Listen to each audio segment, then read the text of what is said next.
Let us begin a journey, not across oceans or continents, but across an expanse so vast it defies conventional measurement. We travel backward, through time. We must peel back the layers of history, one by one, moving past the familiar epochs of human civilization, past the ice ages that sculpted our modern world, and deeper still into a past so remote, it feels like another reality entirely. Our destination is the beginning, the very genesis of our planet, the stage upon which the grand drama of life would eventually, and spectacularly, unfold. This is the story of a world in formation, a world being prepared for the reign of creatures that challenge the imagination, the era that would later be known as the Age of Dinosaurs. Before any living thing could draw breath, before the first seed could sprout from the soil, the earth itself had to be forged. Its origins lie in cosmic fire and shadow, a process that began roughly 4.5 billion years ago. Imagine a vast, dark, and cold region of interstellar space. Here, the remnants of an ancient, long-dead star, a supernova, had seeded a colossal cloud of gas and dust. Within this solar nebula, the force of gravity, patient and persistent, began to draw matter towards its center. The core of this cloud grew denser, hotter, until the pressure ignited a star, our sun. The remaining material flattened into a great, spinning protoplanetary disk around this newborn star.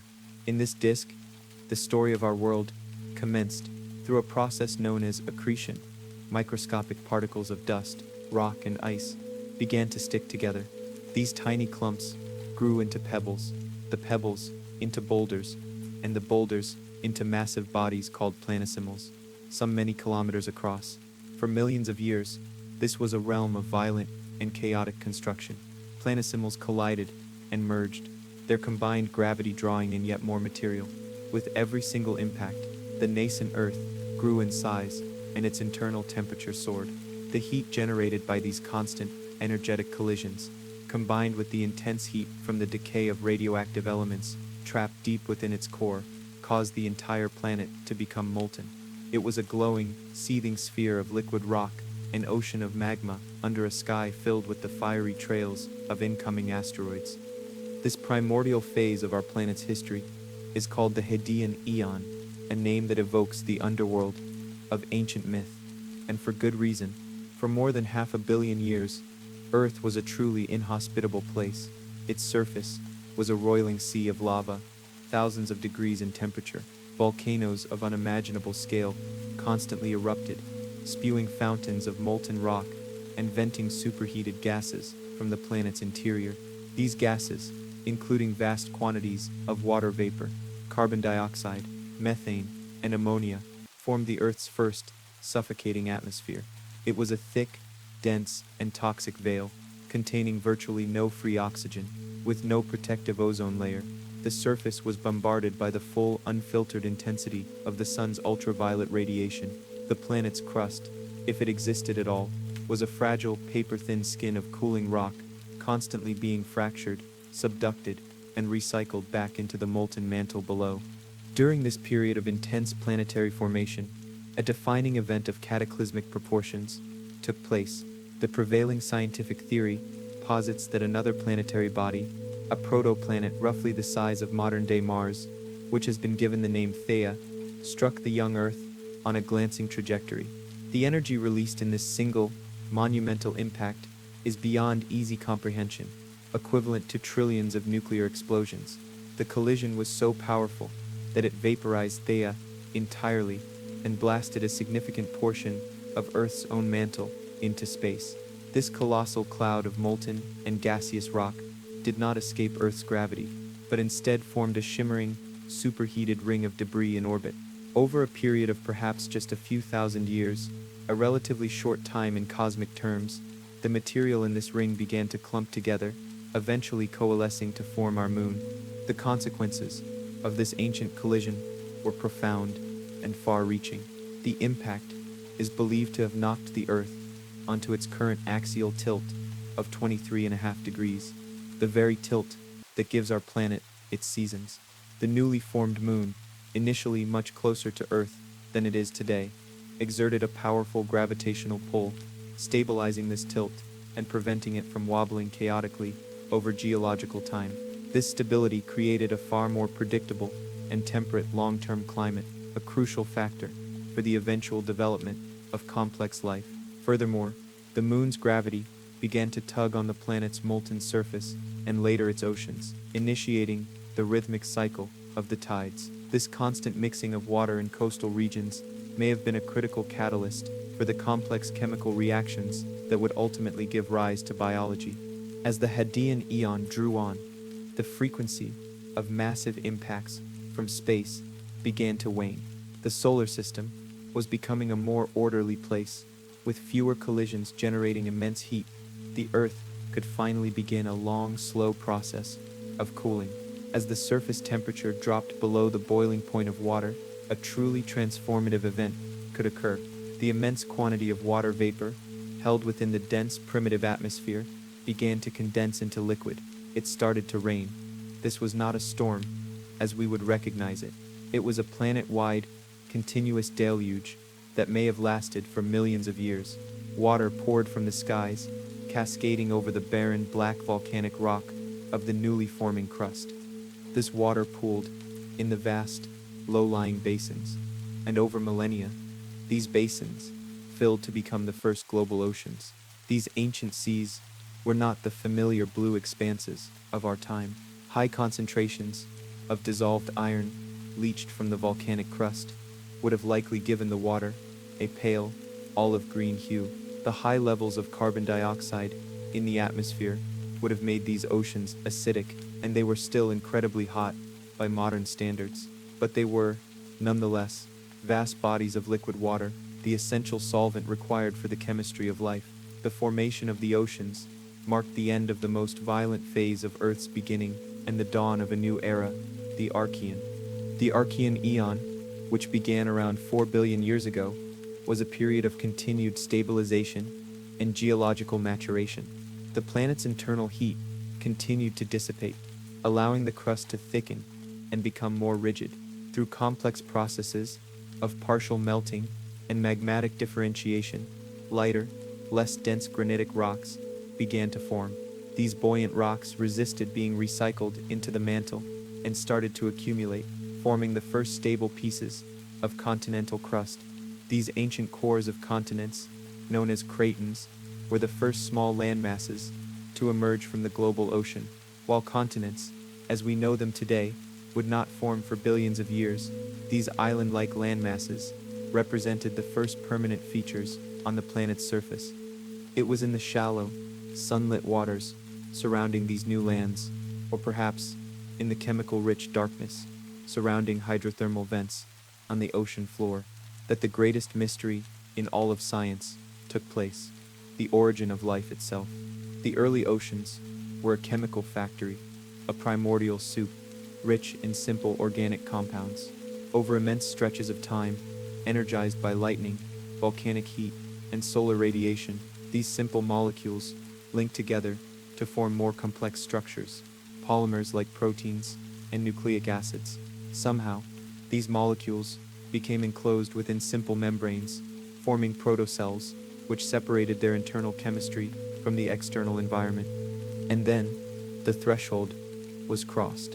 A collection of non-living chemical components became a living, biological entity, a cell that could metabolize, grow, and most importantly, replicate itself, passing its characteristics on to the next generation. All life on Earth today, from the smallest bacterium to the largest whale, can be traced back to a single population of these ancient cells, last universal common ancestor.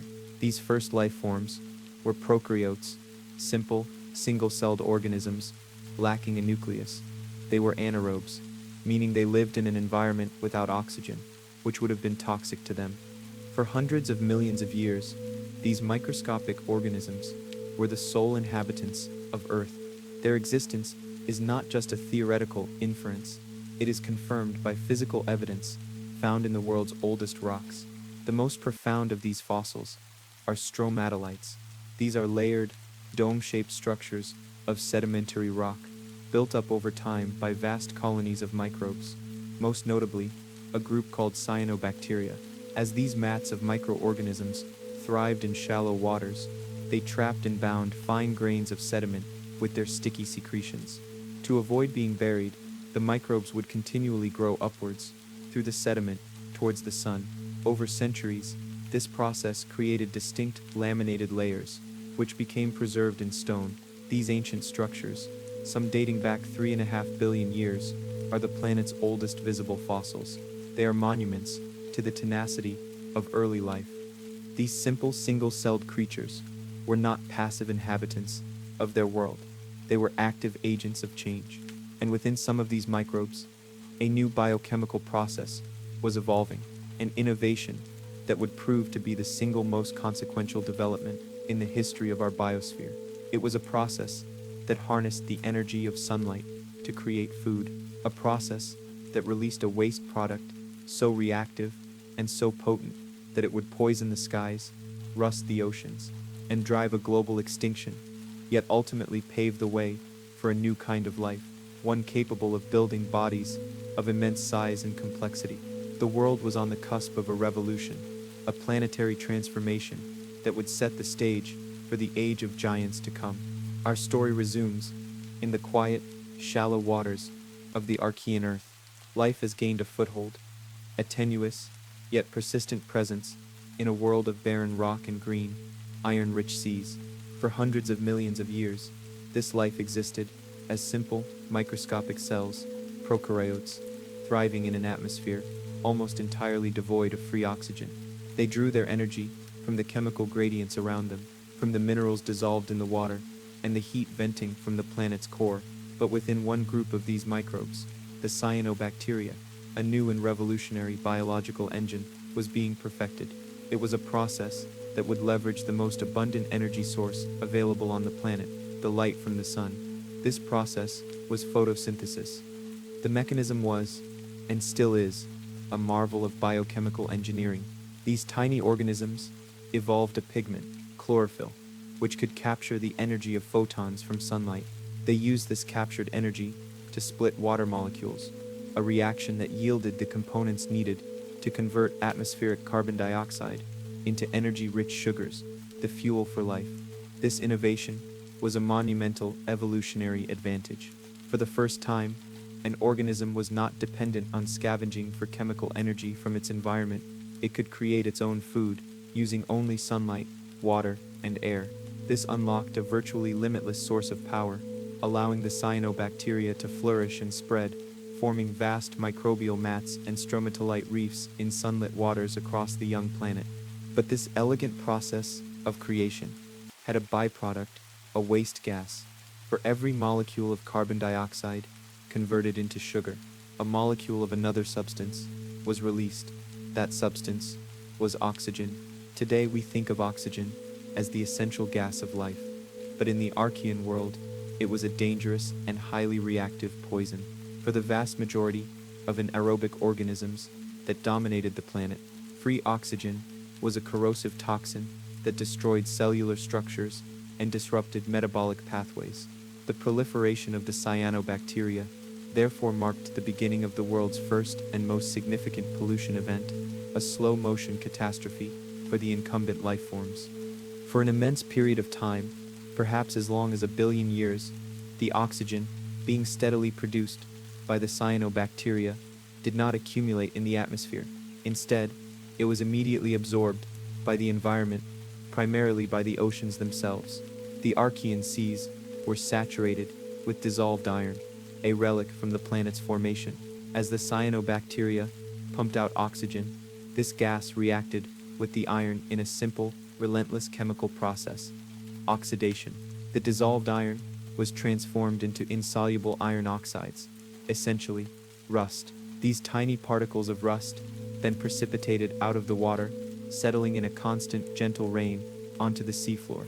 This process, which occurred on a global scale for eons, left behind an unmistakable geological signature. It created what we now call the banded iron formations. These are massive, sedimentary rock deposits found all over the world, composed of distinct, alternating layers of iron-rich minerals like hematite and magnetite and silica-rich shale or chert. These bands represent a physical record of the planet's oceans rusting. The layers may reflect seasonal cycles of cyanobacterial blooms, with periods of high oxygen production, creating a layer of iron oxide, followed by periods of dormancy, creating a layer of silica. To look upon these ancient, rust-colored rocks is to witness the evidence of a planet's chemistry being fundamentally and irrevocably altered by its youngest inhabitants. Eventually, after hundreds of millions of years, the sinks began to fill. The vast reserves of dissolved iron in the oceans were finally exhausted, with nowhere else to go. The free oxygen, produced by the ceaseless activity of the cyanobacteria, began to escape the seas and accumulate in the atmosphere. This marked the beginning of what is called the Great Oxidation Event, or the GOE, a period of radical environmental transformation that peaked around 2.4 billion years ago. As oxygen levels in the air began to rise, it triggered a planetary crisis. For the anaerobic life that had reigned for over 1 billion years, this was an apocalypse. Their world was being poisoned. The rising tide of oxygen was inescapable. This event likely triggered the first, and possibly the most severe, mass extinction in Earth's history. Countless species of anaerobic microbes were undoubtedly wiped out. The survivors were those that found refuge in oxygen-free environments, such as deep-sea sediments, hydrothermal vents, or within the digestive tracts of other organisms, places where their descendants can still be found today. The world's biosphere was being reset, and the architects of this new world were a new kind of organism. While oxygen was a deadly poison to many, it was a source of incredible opportunity for others. In the crucible of this environmental crisis, a new and far more efficient method of metabolism evolved: aerobic respiration. This process used the reactive power of oxygen to break down organic molecules, releasing vastly more energy than the anaerobic pathways it replaced. An organism that could breathe oxygen could live a more energetic and active life. This high-energy lifestyle, powered by oxygen, was the key that would unlock the door to greater biological complexity, size, and innovation. A new world was dawning, and it belonged to the aerobes, the oxygen brothers.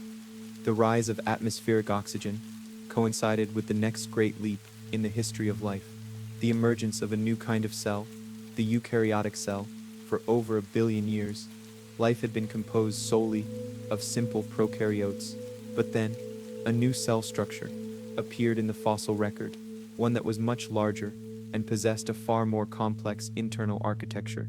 These eukaryotic cells, which are the building blocks of all animals, plants, fungi, and protists, had a revolutionary new feature: a nucleus, a protective compartment that housed the cell's genetic material. They also contained a variety of other specialized internal structures called organelles. The origin of this complex cell is explained by a beautiful and widely accepted scientific theory known as endosymbiosis. The theory proposes that the eukaryotic cell did not evolve its complex parts from scratch. Instead, it was formed from a merger, a collaboration between different prokaryotic cells. The process began when a large anaerobic host cell engulfed a smaller aerobic bacterium, but instead of being digested, the smaller bacterium survived, living inside its host. A powerful symbiosis was born. The host cell provided the smaller bacterium with nutrients and protection from the outside world. In return, the engulfed bacterium, now living safely inside, used its advanced aerobic metabolism to process oxygen and produce vast amounts of energy, which it shared with its host. Over countless generations, this internal partner became fully integrated into the cell's machinery. It lost its ability to live independently and evolved into the organelle we now know as the mitochondrion, the powerhouse of the eukaryotic cell. Every breath you take delivers oxygen to the trillions of mitochondria in your body, the direct descendants of those ancient, captured bacteria. A similar endosymbiotic event occurred again later, when a eukaryotic cell engulfed a photosynthetic cyanobacterium. This captured microbe eventually evolved into the chloroplast, the organelle that allows plants and algae to perform photosynthesis. This process of partnership, of building a more complex whole from the merging of simpler parts, was a pivotal turning point in evolution, powered by the energy of mitochondria and fueled by the oxygenated environment. The eukaryotic cell, with its complex internal structure and powerful metabolism, had the potential for something prokaryotes had never truly achieved: large-scale, coordinated multicellularity. The first steps were likely simple. Cells might have remained attached after division, forming simple chains or colonies, but within these colonies, a new possibility emerged: the specialization of cells. Different cells within the collective could begin to take on different roles. Some might specialize in movement, others in feeding, and others in reproduction. This division of labor was incredibly efficient, allowing these new multicellular organisms to grow larger and interact with their environment in entirely new ways. The earliest forms of multicellular life were probably simple algae or sponge-like creatures, with no complex tissues or organs. The fossil record from this period, which spans from about 2 billion to 1 billion years ago, is sparse. This long interval is sometimes referred to by geologists as the boring billion, a time of apparent evolutionary and environmental stability. But beneath the surface, the crucial genetic and cellular tools for building complex bodies were being assembled. The stage was being slowly and quietly set. The planet had been transformed. Its atmosphere was now infused with oxygen. Its oceans were clear of iron. Its biosphere was now populated by complex eukaryotic cells, some of which were beginning to experiment with living together in cooperative, multicellular forms. The world was now, finally, ready for the first appearance of large, visible life. The end of this long, quiet period would give rise to a menagerie of strange and enigmatic creatures, the first great flourishing of complex bodies, an event that would be the prelude to an unprecedented explosion of biodiversity, forever changing the face of the planet. The dawn of the Jurassic period gave way to a world of opportunity, and the dinosaurs, as the chief survivors of the last great extinction, seized it with unparalleled success. As we move into the middle and late stages of the Jurassic, from roughly 174 to 145 million years ago, the true age of giants begins. The breakup of the supercontinent Pangaea was now well underway. It had fractured into two new smaller supercontinents: Laurasia in the north, which contained the landmasses of North America, Europe and Asia, and Gondwana in the south, comprising South America, Africa, Australia, Antarctica, and India. Between them, the new Tethys Sea was widening, and other shallow oceans began to separate the continents further. This continental drift had a profound effect on the global climate. The vast, arid deserts of the Triassic interior were replaced by a much wetter, more stable, greenhouse climate. With no polar ice caps, the world was warmed from pole to pole.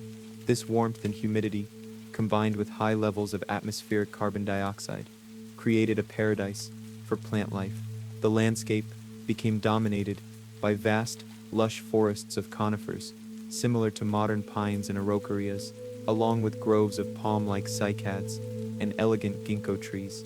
The forest floor and open plains were covered in immense, unbroken prairies of ferns. This incredible abundance of vegetation was the fuel for an evolutionary explosion in herbivory, and it set the stage for the evolution of the largest land animals in the history of our planet. This was the age of the sauropods, these long-necked quadrupedal herbivores, which had their humble origins in the late Triassic, now achieved sizes that test the limits of biological possibility. To be so colossal presented a host of immense engineering challenges. An adult sauropod had to support a body that could weigh as much as a herd of elephants. It had to consume an enormous quantity of food every single day just to survive.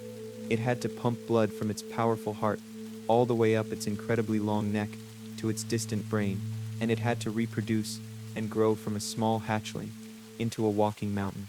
The sauropods evolved a suite of ingenious adaptations to solve these problems. Their very skeleton was a masterpiece of biological engineering. Their legs were thick, straight pillars, positioned directly under the body to efficiently support their immense weight. But the true secret to their size lay in the lightness of their bones. Their vertebrae The bones that made up their spine and neck were not solid bone. They were hollowed out by a series of intricate air sacs, known as pleurocoels. These hollows were extensions of their highly advanced, bird-like respiratory system. This made their skeletons incredibly strong, but also remarkably lightweight for their size, a solution that evolution would later use again in the flying pterosaurs and modern birds. This respiratory system, with its one-way flow of air, was also super efficient, providing their massive bodies with the constant supply of oxygen needed to fuel their metabolism. Their feeding strategy was a model of energy conservation. A sauropod's head was tiny in comparison to its body, and its teeth were simple, peg-like or spoon-shaped structures. They did not waste precious time or energy chewing. Instead, they used their teeth like garden rakes, stripping enormous quantities of leaves, ferns, and cycads from the vegetation and swallowing it all whole. The real work of digestion took place in their colossal, vat-like gut, a giant fermentation chamber where microbes would work to break down the tough plant cellulose over a long period, possibly aided by swallowed stones called gastroliths that would help to grind the food. Their most iconic feature, the incredibly long neck, acted as a giant feeding boom. It allowed them to stand in one spot and browse a huge arc of vegetation from low-lying ferns to the tops of the conifer trees without having to move their gargantuan bodies, saving an immense amount of energy. The Jurassic landscape was populated by a majestic parade of these gentle giants. There was Brachiosaurus, one of the most famous of all. Its body was built like a giraffe, with front legs that were significantly longer than its hind legs. This gave it a steeply inclined back, holding its long neck at a high upward angle, a living crane perfectly adapted for browsing on the foliage of the very tallest trees, far beyond the reach of any other herbivore. Its contemporary, Diplodocus, had a completely different but equally successful body plan. Its back was held horizontally, and its neck was incredibly long, but also held horizontally, parallel to the ground.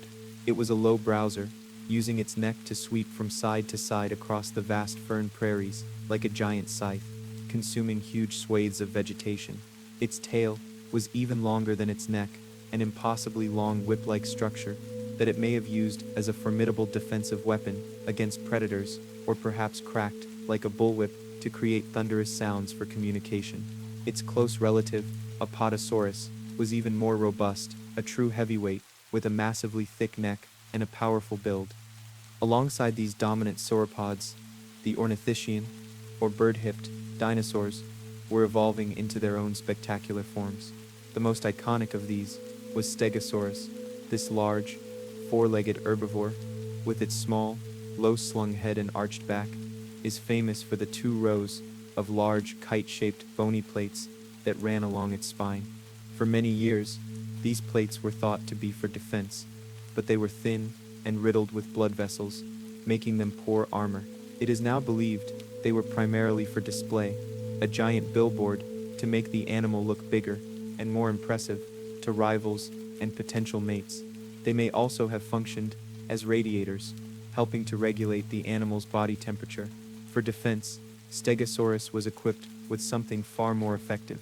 At the end of its powerful tail were 4 long, sharp spikes, a weapon so formidable it has been nicknamed the Thagomizer. This was a deadly instrument of defense, and fossil evidence, in the form of a punctured Allosaurus vertebra, shows that they used it with lethal effect. Living in the shadows of these larger herbivores were the smaller, more agile ornithopods, like Camptosaurus. These bipedal dinosaurs were the swift runners of the Jurassic, relying on speed to escape from the predators that stalked these ancient plains. And the great predator of this time, the undisputed lion of the Jurassic, was Allosaurus. This was a large theropod, growing up to 12 meters, or 40 feet, in length. It was a powerful hunter, with a massive skull full of long, sharp, blade-like teeth. Its arms were strong, and its 3-fingered hands were equipped with huge, eagle-like talons for slashing and holding prey. Above its eyes, it had a pair of small, bony crests, giving it a distinctive and menacing appearance. Hunting an animal as vast as an adult sauropod would have been nearly impossible for a single Allosaurus. It is likely they hunted in packs to coordinate an attack on these giants, perhaps singling out the young, the old, or the sick.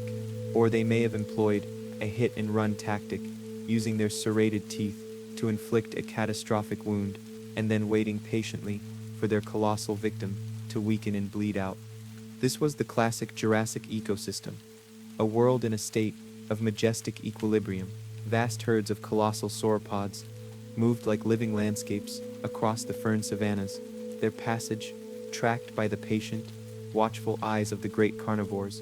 Armored stegosaurs browsed in the shade of the cycad groves, their spiked tails held ready, and this was just the drama on land.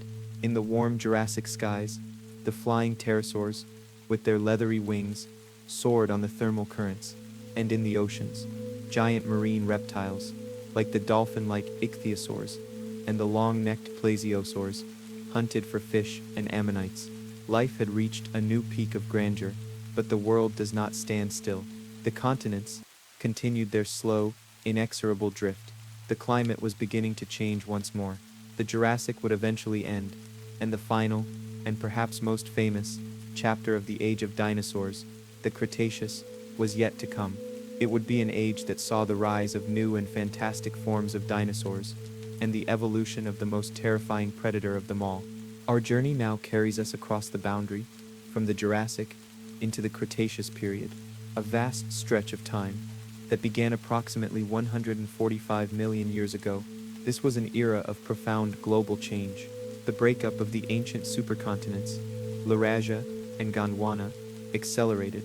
The landmasses we know today were beginning to take on more familiar shapes, though their positions were still vastly different.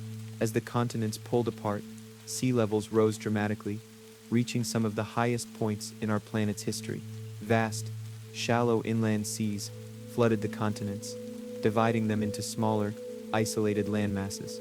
In North America, the Great Western Interior Seaway would eventually split the continent in two, from the Arctic all the way to the Gulf of Mexico.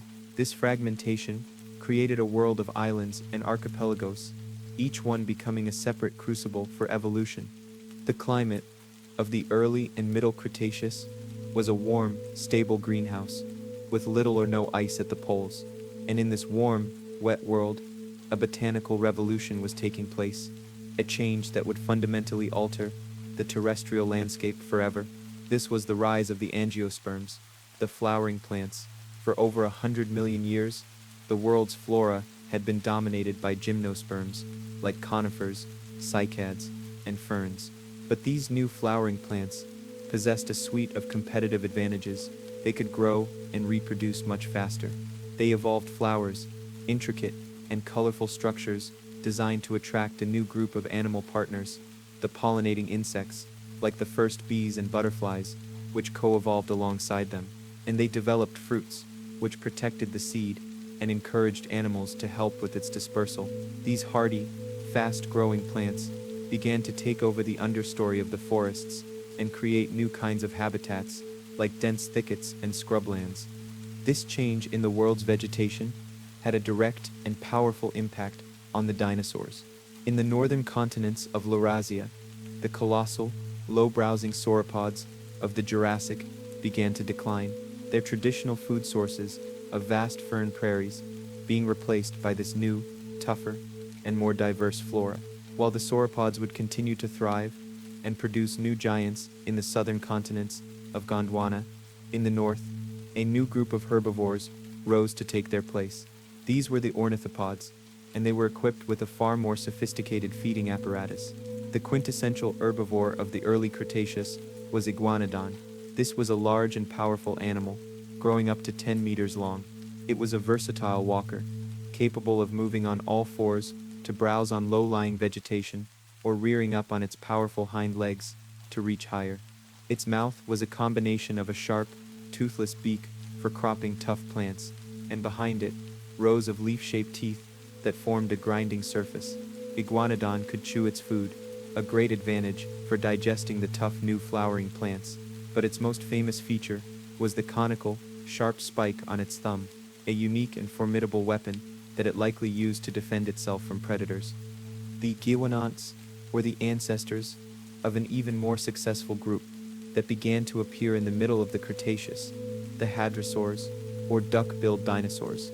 They took the chewing adaptations of their ancestors to an entirely new level. Their broad, toothless beaks were perfect for gathering vegetation, but their true innovation lay in their dental batteries. Inside their jaws were hundreds, sometimes thousands, of teeth packed together into a single, vast, rasping surface. As the teeth were worn down, new ones would constantly erupt from below to replace them, creating a self-sharpening, ever-renewing grinding mill of unparalleled efficiency. This made them the most advanced and successful herbivores of their time. As the ornithopods rose to dominance, other herbivorous dinosaurs were perfecting the art of defense. The stegosaurs, with their plates and spikes, had largely vanished by the early Cretaceous, replaced by a new and even more impregnable dynasty of armored dinosaurs, the Ankylosaurs. These creatures were the ultimate living fortresses. A dinosaur like Sauropelta from the early Cretaceous of North America was a low-slung, wide-bodied tank. Its neck and back were covered in a dense mosaic of fused bony plates, or osteoderms, interspersed with rows of long, menacing spikes that projected outwards. Later forms would evolve an even more formidable weapon, a massive, bony club at the end of their tail, a sledgehammer capable of shattering the leg bones of an attacking predator. With this new diversity of well-defended and highly efficient herbivores, the predatory theropods also evolved in new and terrifying directions. The allosaurs of the Jurassic were succeeded by a new family of giant carnivores, the Carcharodontosaurs, the shark-toothed lizards. These were the apex predators of the mid-Cretaceous, particularly in the southern continents. In Africa, there was Carcharodontosaurus, a colossal hunter with a skull over 1.5 meters long, filled with enormous blade-like, serrated teeth like those of a great white shark. And in South America, there was Giganotosaurus, a predator of truly staggering proportions, possibly even larger and heavier than Tyrannosaurus Rex. These giants were the hunters of the colossal southern sauropods, their teeth perfectly adapted for carving huge slices of flesh from their titanic prey.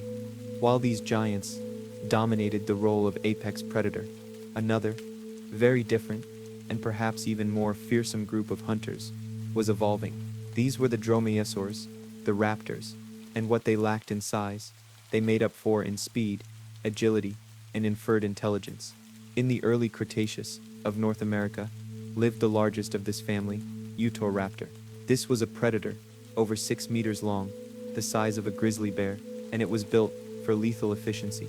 Like all dromaeosaurs, it was covered in a coat of advanced, bird-like feathers.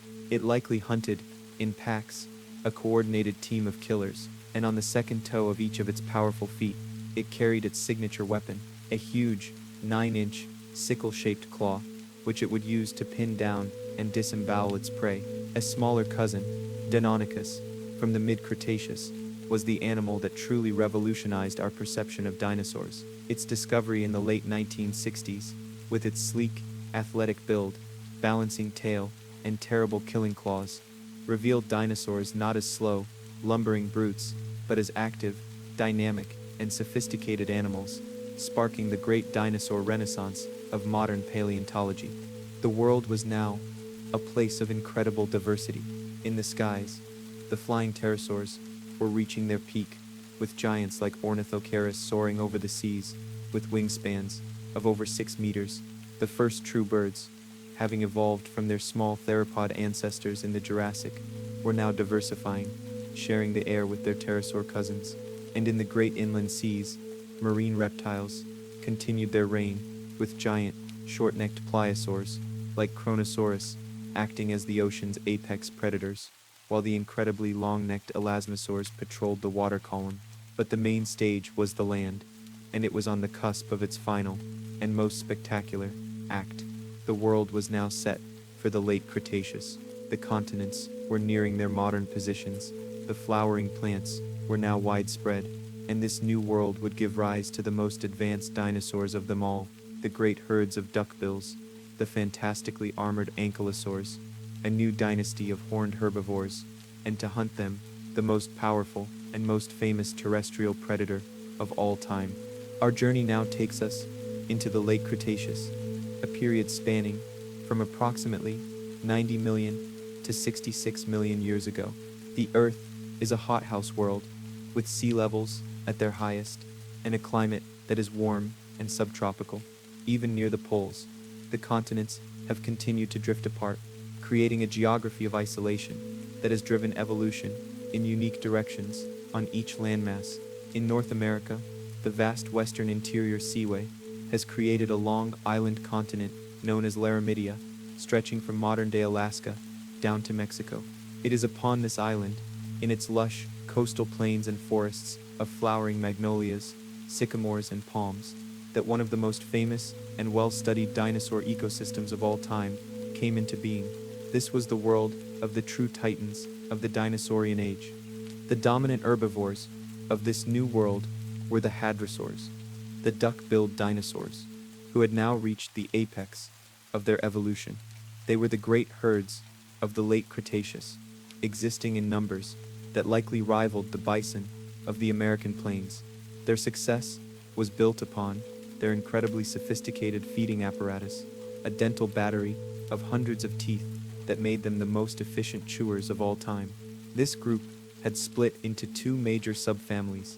One, the flat-headed hadrosaurs, was exemplified by creatures like Edmontosaurus, a colossal animal that could reach lengths of 15 meters or 50 feet and lived in immense migratory herds. But the other group, the Lambeosaurines, was even more spectacular. They were famous for their bizarre and wonderful hollow head crests. The most famous of these was Parasaurolophus, with its long, curved, tube-like crest extending backwards from its skull. This was not a weapon or a snorkel, as was once thought. It was a musical instrument. The crest was a complex series of hollow nasal passages, and by forcing air through them, Parasaurolophus could have produced deep, resonant, trombone-like calls that would have echoed for miles across the Cretaceous landscape. Each species had its own unique crest, from the plate-like casque of Corythosaurus to the hatchet-shaped crest of Lambeosaurus. These were visual signals for species recognition, but also acoustic resonators, allowing each kind of hadrosaur to communicate with its own kind, to warn of danger, or to call to mates. Fossil evidence from vast bone beds and communal nesting grounds, like the famous Egg Mountain in Montana, shows that these were highly social animals that cared for their young, their complex calls a constant soundtrack to the Cretaceous world. While the hadrosaurs relied on safety in numbers, other herbivores relied on the perfection of personal defense. The Ankylosaurs, the living tanks, reached their ultimate form in the late Cretaceous.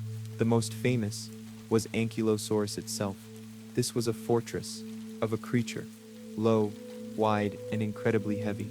Its back and head were completely encased in a thick shield of fused bony plates, or osteoderms, and even its eyelids were made of bone, but its true weapon was its tail. The last third of its tail vertebrae were fused into a stiff, inflexible rod, and at the end of this was a massive, heavy knob of solid bone. This was a sledgehammer, a tail club that could be swung with incredible force, a weapon perfectly designed to crush the ankle or shatter the leg of the only predator foolish enough to attack it. But perhaps the most magnificent of all the herbivores was a new dynasty that came to dominate the late Cretaceous landscape, the ceratopsians, the horned dinosaurs. Having evolved from small bipedal Asian ancestors, this group culminated in the North American giants. The most famous, and one of the very last, was Triceratops. This was an immense animal, as long as a bus and weighing more than a large elephant. Its head was its most remarkable feature, accounting for nearly a third of its entire body length. It had a powerful, parrot-like beak for slicing through tough vegetation, and like the hadrosaurs, a battery of shearing teeth for processing food. For defense and display, it was equipped with two long, sharp brow horns, a shorter horn on its nose, and a colossal, solid shield of bone, the frill, sweeping back to protect its neck and shoulders. The horns were clearly formidable weapons, the last thing a predator would want to charge into. the frill would have offered some protection, but its vast surface was also likely used for display, flushed with color, to intimidate rivals or attract mates. It also served as a massive attachment point for some of the most powerful jaw muscles of any herbivore. The diversity of the ceratopsians was incredible, with other species like Styracosaurus sporting a fan of enormous, rapier-like spikes around the edge of its frill. These were the great horned beasts of the Cretaceous, existing in vast herds, their elaborate headgear a testament to the pressures of predation and social competition. This world was filled with other strange and wonderful creatures. There were the Pachycephalosaurs, the thick-headed lizards, bipedal herbivores, whose most striking feature was an incredibly thick dome of solid bone on the top of their skull, surrounded by a crown of bony knobs and spikes. A creature like Pachycephalosaurus likely used this 9-inch thick cranial dome not for head-butting contests, but for flank butting, striking the sides of rivals in contests for dominance. And there were the bizarre Therizinosaurs, with Therizinosaurus itself, a pot-bellied, upright herbivore from Asia, which possessed the longest claws of any animal in history, 3-foot-long scythe-like claws on each of its 3 fingers, likely used not for fighting, but for hooking and pulling down high branches to browse on leaves. And to hunt this incredible menagerie of advanced and well-defended herbivores, the theropod dinosaurs produced their ultimate creation, the lineage of carnivorous dinosaurs, which had begun with small, slender creatures in the Triassic, culminated in the late Cretaceous with the tyrant lizard king, Tyrannosaurus Rex. This was the apex predator of its time and place, and arguably the most formidable terrestrial carnivore of all time. It was an animal of immense size and power, up to 13 meters or 43 feet in length. Its most devastating feature was its head. The skull was massive, over 1.5 meters long, but it was not a solid block of bone. It was a complex structure of fused and shock-absorbing bones, built to withstand incredible forces. Its jaws were lined with teeth, the size and shape of railroad spikes, serrated and incredibly thick, designed not for slicing, but for puncturing and crushing bone. And the muscles that powered these jaws were immense, giving T-Rex the most powerful bite force of any land animal that has ever lived. Its senses were as finely tuned as its weapons. Its eyes faced forward, giving it excellent, overlapping binocular vision and the depth perception needed to track and strike its prey.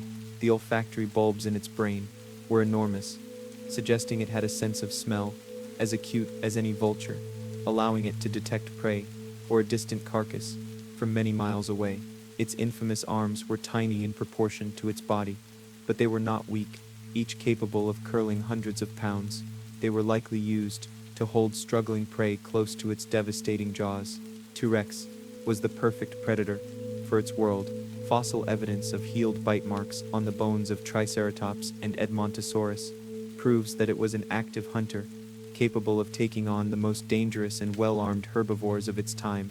It was the culmination of 150 million years of theropod evolution, a perfectly engineered killing machine. This was the world in its final, most glorious moment. Great herds of duckbills, their calls echoing through the forests, imposing families of horned triceratops moving across the plains, the low, impregnable form of Ankylosaurus browsing in the undergrowth, and watching over it all, the undisputed tyrant king. It was a stable, complex, and successful world, the pinnacle of the age of dinosaurs. It had been this way for millions of years, and there was no reason to think it would not continue for millions more. But the inhabitants of this world were entirely unaware that their time, the entire Mesozoic era, was running out. They were unaware of a silent visitor, approaching from the unimaginable emptiness of interplanetary space, an object on a collision course with Earth, a messenger from the cosmos, carrying with it a judgment of absolute and fiery extinction. Let us imagine the world on the last day of the Cretaceous period, 66 million years ago. On the island continent of Laramidia, a herd of Edmontosaurus moves through a forest of flowering magnolias, their calls echoing in the warm, humid air. In a clearing, A family of Triceratops browses on a thicket of ferns, the sunlight glinting off their immense, bony frills. A lone Ankylosaurus rests in the shade, its armored body a near impregnable fortress, and in the distance, a Tyrannosaurus Rex, the tyrant king, watches over its domain, a world in perfect, dynamic balance. The inhabitants of this world are completely unaware that their entire existence, the culmination of 165 million years of evolutionary supremacy, is about to be extinguished in the space of a single day.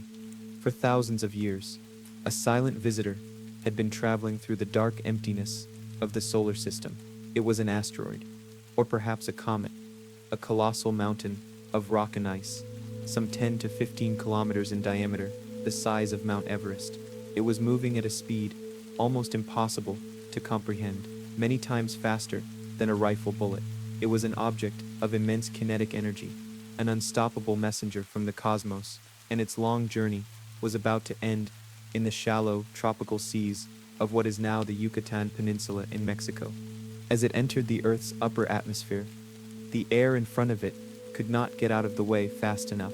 It was compressed into a superheated plasma, hotter than the surface of the sun. From the ground, it would have appeared as a new and terrible star in the sky, growing impossibly bright, a flash of light that would have momentarily outshone the sun itself. For the animals in the immediate vicinity, this would have been the last thing they ever saw. Then it struck. The moment of impact was an event of almost unimaginable violence. The asteroid did not simply hit the ground, it vaporized. In less than a second, the entirety of its colossal mass, along with a huge volume of the Earth's own crust, was transformed into a superheated plume of plasma and vaporized rock. The energy released was equivalent to more than 10 billion of the atomic bombs dropped during the Second World War. It tore a hole in the planet's crust, over 180 kilometers wide and 20 kilometers deep, a transient crater that would have briefly exposed the molten mantle below before collapsing back in on itself. The consequences of this impact radiated outwards at the speed of light, sound, and seismic shock. First, a blinding thermal flash would have incinerated everything for hundreds of miles in every direction. Simultaneously, the impact blasted trillions of tons of pulverized and molten rock out of the crater, ejecting it high above the atmosphere on ballistic trajectories. As this material, which included tiny, sand grain-sized beads of glass called tektites, rained back down into the atmosphere all around the globe, the friction of their passage heated the upper air to the temperature of a broiler oven. This created a brief but intense and global thermal pulse of infrared radiation. For any animal not sheltered in a burrow, in a cave, or deep in the water, the very air would have become an oven, cooking them alive. This intense heat pulse would have also instantly ignited the world's forests, triggering continent-spanning wildfires, a global firestorm that would have consumed the lush Cretaceous world. The impact in the shallow sea displaced a colossal volume of water, generating a mega tsunami of a scale that defies belief. An initial wave, perhaps over a mile high, radiated outwards from the impact site, scouring the coastlines of the Gulf of Mexico.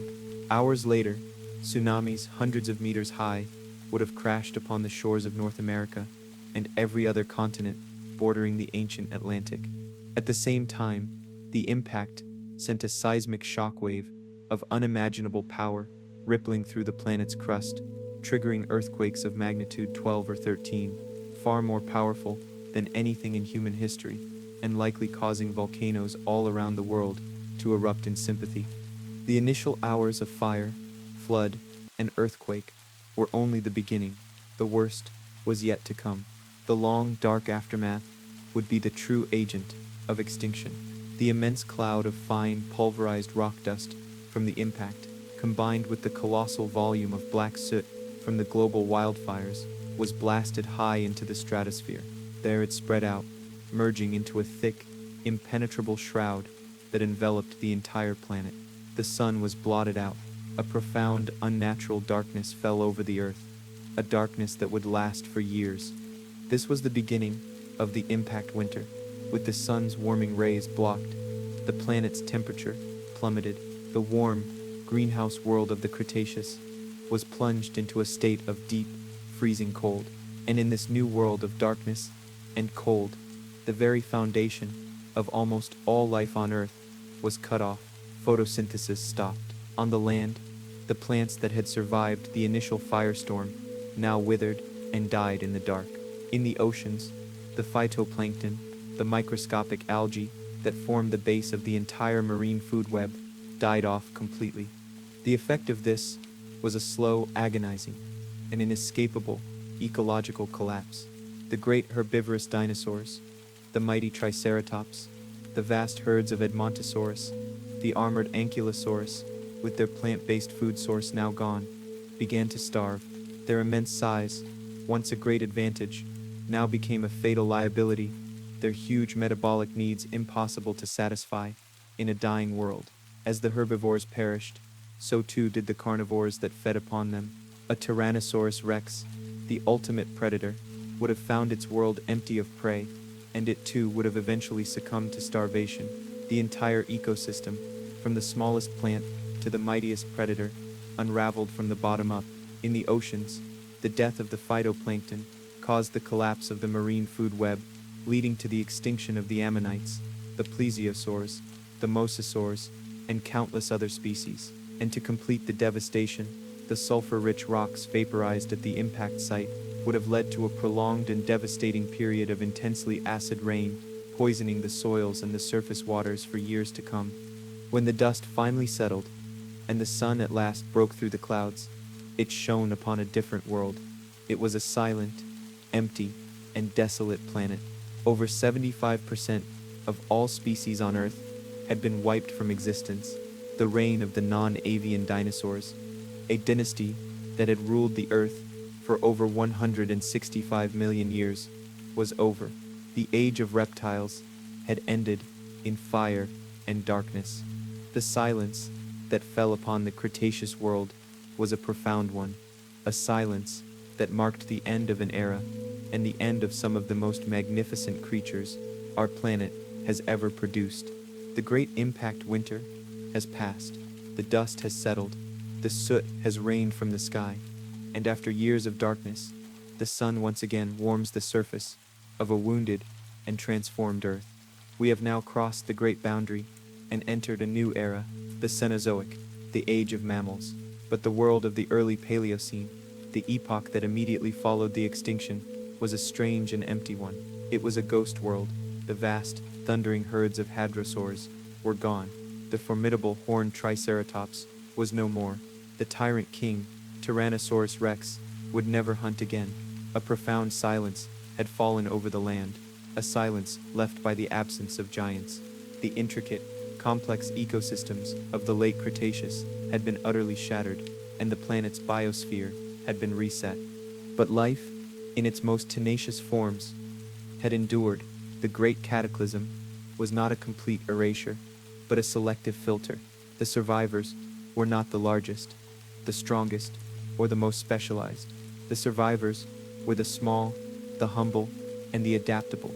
Any creature that could shelter from the initial thermal blast and the subsequent years of cold had a chance. Any creature with a generalist diet, capable of subsisting on the scraps of a broken world, insects, worms, roots, seeds, and the decaying matter of the dead, had an advantage. And any creature that required little food to survive stood the best chance of all. Among the survivors were our own most distant ancestors, the mammals. Throughout the entire 165 million year reign of the dinosaurs, our relatives had lived a life in the shadows. They were small, mostly nocturnal, shrew-like creatures, living in burrows, in trees, and in the dense undergrowth. Their entire existence defined by avoiding the notice of the ruling reptiles. But these very traits, their small size, their sheltering behavior, and their insectivorous or omnivorous diets, were the perfect survival kit for the apocalypse. While the great dinosaurs starved in the open, our ancestors hunkered down in their burrows, surviving on the insects and seeds that persisted in the ruined soils. When they emerged, it was into a world emptied of its masters, a world of boundless opportunity. They were not the only survivors. Many other reptiles made it through the great filter, the crocodiles and alligators, by living in freshwater ecosystems and having a slow, cold-blooded metabolism that required infrequent meals, were able to endure. The turtles, with their protective shells and ability to shelter in water and mud, also survived. So too did the lizards and snakes. But the most remarkable survivors of all were, in fact, a type of dinosaur. The great extinction event did not wipe out all of the dinosaurs. One lineage, a group of small, feathered theropods, had already evolved the power of flight and had become what we now know as the birds. Their small size, their high metabolism, and their ability to fly vast distances to find scarce pockets of resources allowed them to weather the storm, and their beaks, no longer filled with teeth, may have been perfectly adapted for eating the one food source that was abundant in the post-apocalyptic world, the seeds that lay dormant in the soil, waiting for the sun to return. The early Paleocene was a strange and quiet world, but it would not remain so for long. With the great dinosaurs gone, a vast array of ecological niches lay vacant, and the surviving mammals, after 165 million years of suppression, now seized their chance.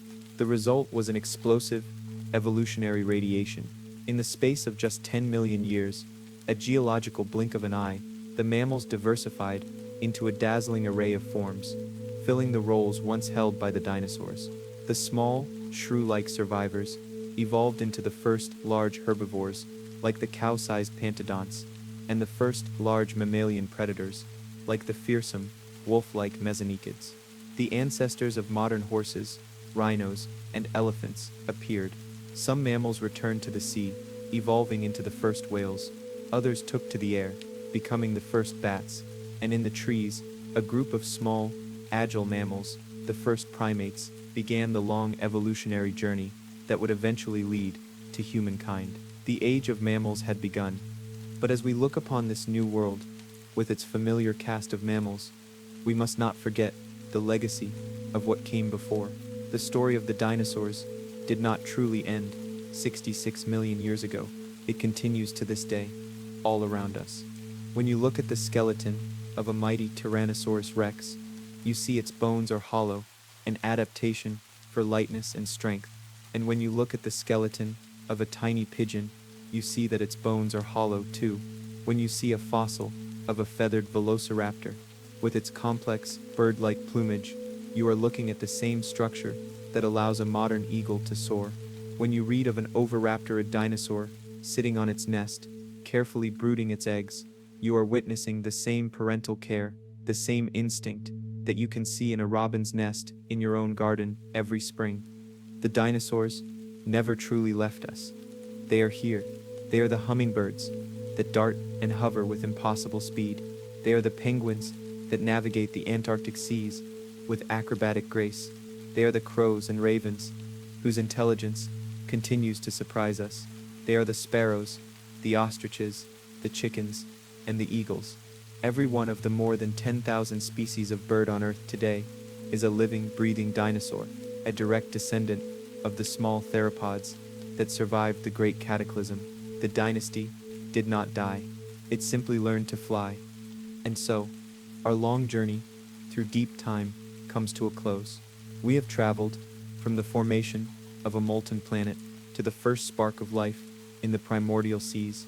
We have witnessed the world rust as the atmosphere filled with oxygen. We have explored the strange, alien gardens of the Ediacaran and the explosive creativity of the Cambrian. We have followed life as it made its first courageous steps onto the barren land. We have walked through the great coal swamps of the Carboniferous and stood in the presence of the sail-backed synapsids of the Permian.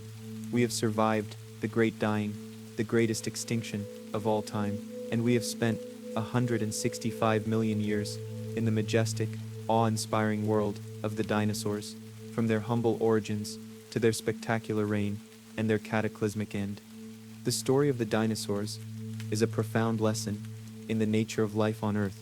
It is a story of adaptation, of innovation, and of dominance, but it is also a story of fragility, a reminder that even the most successful and powerful rulers of this planet can be brought to an end by forces beyond their control. The history of our world is a story of cycles, of extinction and recovery, of dynasties rising and falling, and that story is our story too. The atoms in our bodies were forged in the hearts of long-dead stars. The very cells that make us are powered by ancient microbes, captured in a symbiotic partnership billions of years ago. Our own primate ancestors were among the humble, nocturnal creatures that scurried at the feet of the last dinosaurs, and they survived the same fiery apocalypse that ended the dinosaurs' reign. Their story, and the story of all life that came before, is written into our very being. It is an unbroken chain, stretching back 4 billion years to the first fragile spark of life in a young and distant sea. As you drift now into sleep, may you carry with you this profound sense of time and the quiet, humbling wonder of our planet's incredible, epic, and ongoing story. We now find ourselves emerging from a period of profound, deceptive quiet in Earth's long history. The so-called boring billion, a vast stretch of the Proterozoic eon, was anything but dull. It was a critical, simmering age of preparation. Beneath the surface of the primordial oceans, the new, complex eukaryotic cells were diversifying. The genetic toolkit for building sophisticated multicellular bodies was being assembled, piece by piece, through countless generations. The planet was stabilizing, its atmosphere was oxygenated, and the very chemistry of its seas was being primed for the next great evolutionary act. But before life could take its next momentous step, the Earth itself was to be plunged into the most extreme climatic crisis it has ever known. This period, which began around 720 million years ago, is known as the Cryogenian. It was an era of global glaciation, so severe that it has given rise to a startling hypothesis known as Snowball Earth. Scientific evidence gathered from glacial deposits found in tropical latitudes around the world suggests that for millions of years, the entire planet, or very nearly all of it, became encased in ice. The process likely began with the breakup of the early supercontinent, Rodinia. As this massive landmass fragmented, it created new coastlines, which increased rainfall and accelerated the weathering of continental rock. This weathering process drew enormous amounts of the greenhouse gas carbon dioxide out of the atmosphere, trapping it in carbonate rocks on the seafloor. With its primary thermal blanket being stripped away, the planet began to cool. As ice sheets formed at the poles, their white surfaces reflected more sunlight back into space, which further cooled the planet in a runaway feedback loop. This cooling pushed the glaciers to advance, covering more of the planet, reflecting even more sunlight, until the ice sheets met at the equator. The world became a glistening, white sphere, suspended in the blackness of space. The oceans were covered by a layer of ice, perhaps a kilometer thick. The continents were buried under even thicker glaciers. The global average temperature would have plummeted to an estimated minus 50 degrees Celsius. It was a world seemingly frozen in time, a planet in a state of deep hibernation. How could life possibly survive such a prolonged, global deep freeze? For the nascent complex life in the oceans, this was an existential challenge of the highest order. The vast majority of the planet's surface would have been rendered uninhabitable, but life is tenacious. It would have clung to existence in isolated pockets of refuge. Perhaps it survived in the dark, cold depths of the ocean near hydrothermal vents, which continued to pump heat and chemical nutrients from the planet's core. Perhaps it found sanctuary in small sunlit pools of meltwater on the surface of the ice, or in brine channels within the ice itself. And in the few places where volcanic activity might have kept small patches of the ocean free of ice, these oases of liquid water would have been critical sanctuaries for the planet's biosphere. This frozen state could not last forever. While the surface was locked in ice, the planet's geological heart continued to beat. Volcanoes, both on land and under the sea, continued to erupt, steadily venting vast quantities of carbon dioxide back into the atmosphere. With the oceans sealed by ice and the process of rock weathering shut down, this carbon dioxide had nowhere to go. For millions of years, its concentration in the atmosphere built up until it reached levels hundreds of times higher than today. A colossal greenhouse effect began to take hold. The planet started to warm. The thaw, when it came, would have been incredibly rapid in geological terms. The snowball Earth was transformed into a hothouse Earth. As the glaciers melted, they released incomprehensible volumes of fresh water into the seas. More importantly, they dumped billions of tons of nutrient-rich sediment which had been ground from the continents by the moving ice over millions of years into the oceans. The end of the Cryogenian period gave way to a new age, the Ediacaran, which began around 635 million years ago. The world that emerged from this global ice age was a renewed one.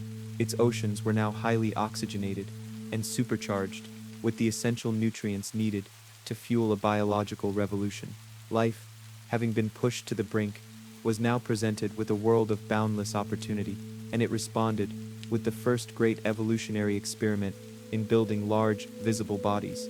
For the first time in our planet's 3 billion-year history of life, the fossil record begins to show the imprints of large, complex, multicellular organisms. These fossils, found in rocks of Ediacaran age on every continent, are collectively known as the Ediacaran biota, discovered in places like the Ediacaran Hills of Australia, the coast of Newfoundland, the deserts of Namibia, and the remote forests of Russia. They reveal a world populated by creatures of truly strange and enigmatic design.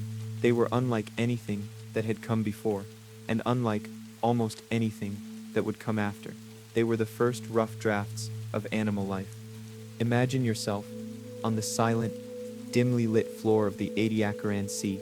The landscape is covered in thick mats of microbes, but rising from these mats are organisms of bewildering form. You might see Charnia, a creature that looked like a feathery, leaf-like frond anchored to the seafloor. For years it was thought to be a primitive plant, but these fossils were found in rocks formed in the deep ocean, far too deep for sunlight to penetrate. It was not a plant, it was something else entirely, filtering microscopic nutrients directly from the water column. Nearby, you might find Dickinsonia, a flat, oval-shaped organism, ribbed with segments, that could grow up to a meter in length. It had no obvious head, mouth, or gut. Fossil trackways suggest it could move slowly across the microbial mats, perhaps digesting the microbes externally and absorbing the nutrients through the surface of its body. Other creatures showed hints of body plans that would become more familiar later on. There was Sprigony, a segmented creature with a distinct crescent-shaped head at one end, possibly representing one of the first organisms to exhibit clear bilateral symmetry, a head-to-tail body plan.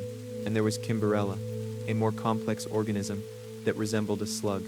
Fossil traces associated with Kimberella show scratch marks, suggesting it possessed a hard, tooth-like proboscis that it used to graze upon the microbial mats, making it one of the first identifiable herbivores. This was a profoundly alien ecosystem. The majority of these Ediacaran creatures appear to have been soft-bodied, lacking the skeletons, shells, and other hard parts that would come to characterize the animals of the next era. Their fundamental biology remains a subject of intense scientific debate. Were they the direct ancestors of modern animal groups like jellyfish and worms, or were they something else entirely? A failed experiment in multicellular life, a lost kingdom of organisms that left no living descendants. Many of them seem to represent a fundamentally different way of building a body, with quilted, fractal constructions that maximize surface area, perhaps to absorb nutrients directly from the seawater in a world before efficient predation had evolved.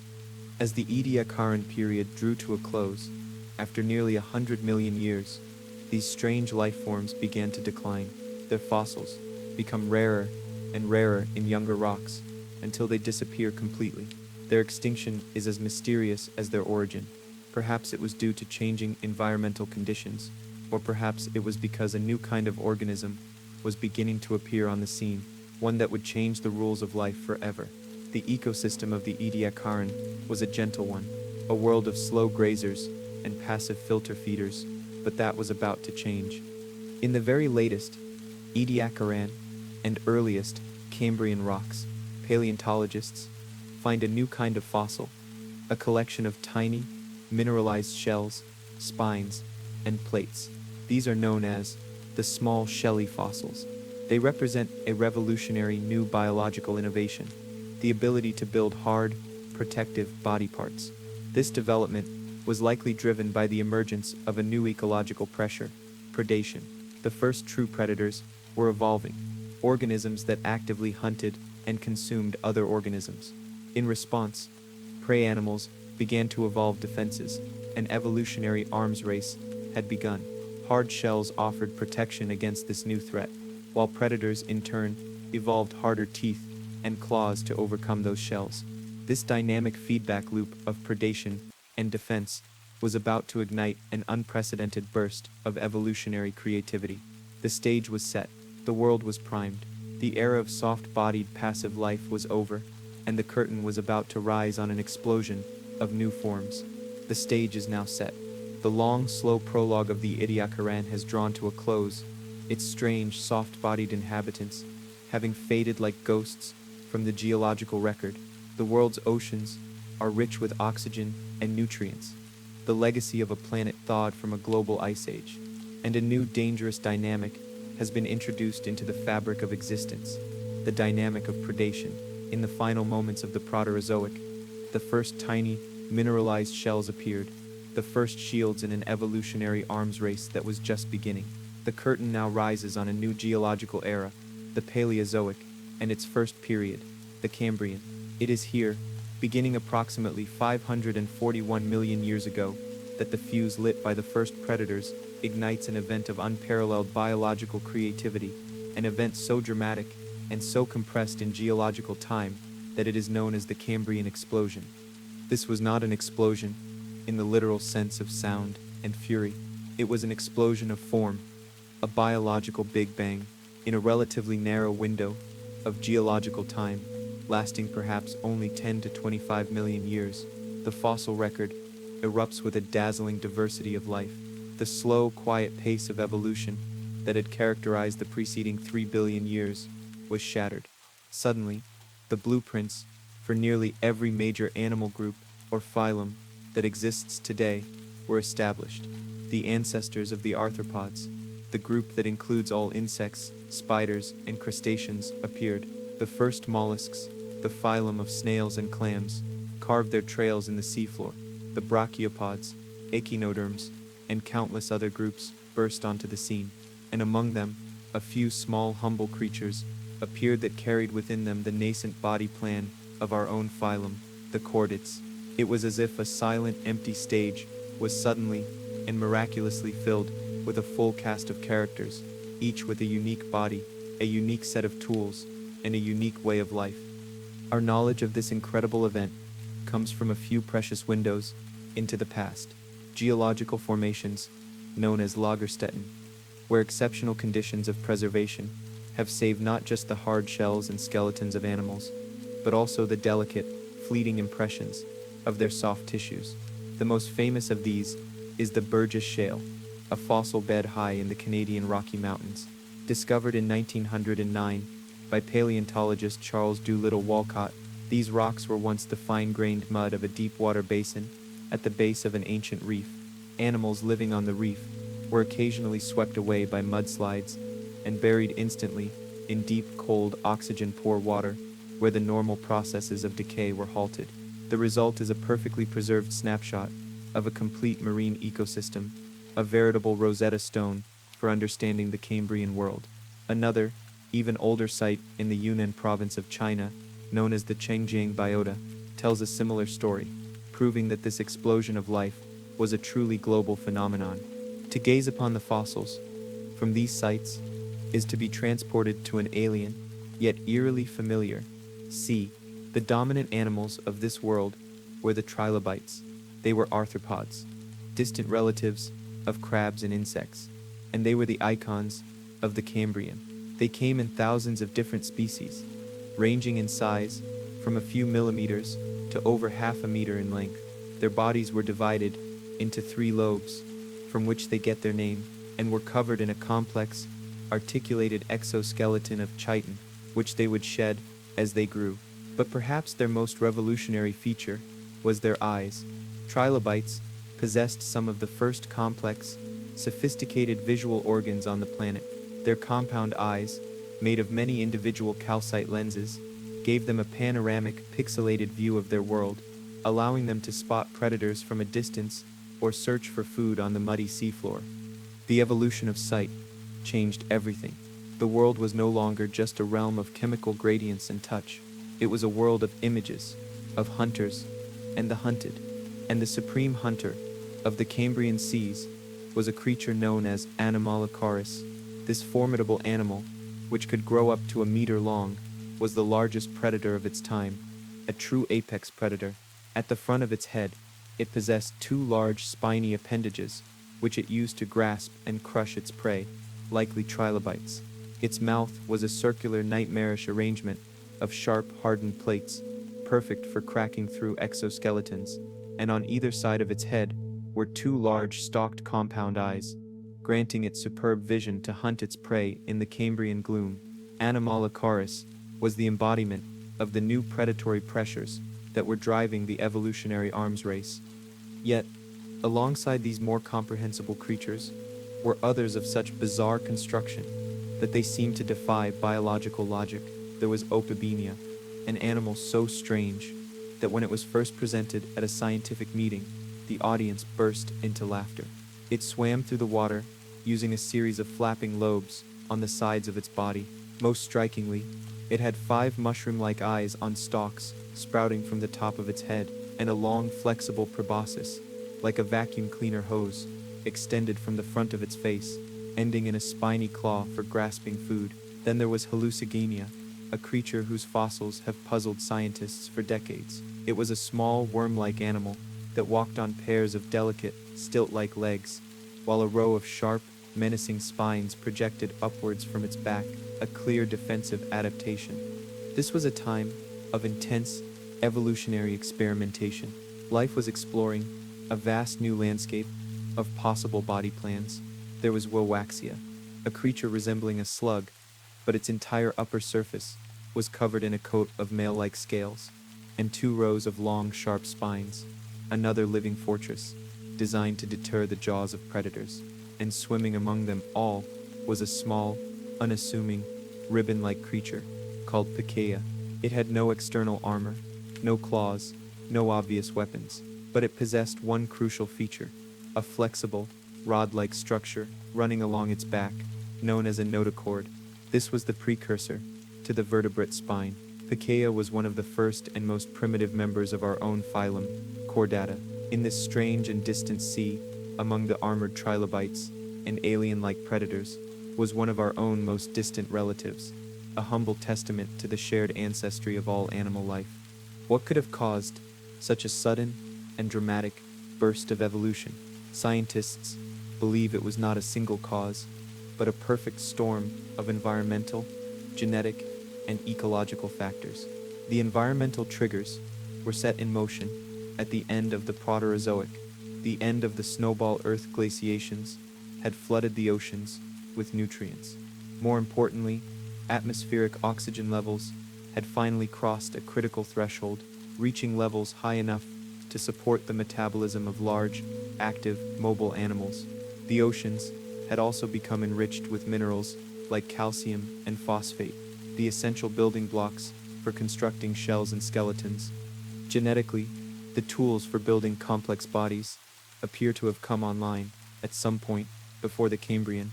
A group of master control genes, known as the Hox genes, evolved. These genes act like architects, laying out the basic body plan of an organism from head to tail. The evolution and duplication of this genetic toolkit may have given life the flexibility to rapidly experiment with and generate a vast array of new body plans. But the final and most powerful trigger was ecological. The advent of predation created a new, intense, and inescapable selection pressure. Life was no longer simply about finding food and reproducing. It was also about not becoming food for something else. This initiated a powerful, self-perpetuating feedback loop. Prey evolved hard shells, So predators evolved stronger claws, prey evolved to burrow into the sediment, so predators evolved new ways to sense them, prey evolved vision, to see predators coming, and predators evolved better vision, to hunt them down. This evolutionary arms race between hunter and hunted dramatically accelerated the pace of change, rewarding innovation and punishing stasis. The result was the Cambrian explosion, a dazzling, creative frenzy that laid the foundations for the entire animal kingdom as we know it today. The world was now populated by complex food webs, and the rules of the game had been forever changed. The oceans, however, faced challenges. Around 183 million years ago, a massive volcanic event caused the torsion oceanic anoxic event, which drained the oceans of oxygen and led to widespread extinctions among marine life. The echoes of the Cambrian explosion have now subsided, leaving in their wake a world transformed. The fundamental blueprints of animal life have been laid down. The great phyla have taken their places on the world stage. The era of radical innovation now gives way to an era of profound diversification. The next geological period, the Ordovician, which began approximately 485 million years ago, was not a time for inventing entirely new kinds of animals, but for taking the successful Cambrian body plans and refining them, adapting them, and multiplying them into a dizzying array of species. This period witnessed a second, less famous, but equally important evolutionary surge, known as the Great Ordovician Biodiversification Event. Life was about to fill in the details. Imagine the seas of the Ordovician period. The continents were arranged in a configuration unfamiliar to our modern eyes, with a great supercontinent, Gondwana, drifting over the South Pole. Much of the rest of the world's landmass was submerged beneath warm, shallow, tropical seas. These epicontinental seas were the crucible of this new diversification. They were vast, sunlit nurseries for life. The seafloor, once a simple landscape of microbial mats grazed upon by trilobites, was now becoming a complex, three-dimensional world, teeming with life.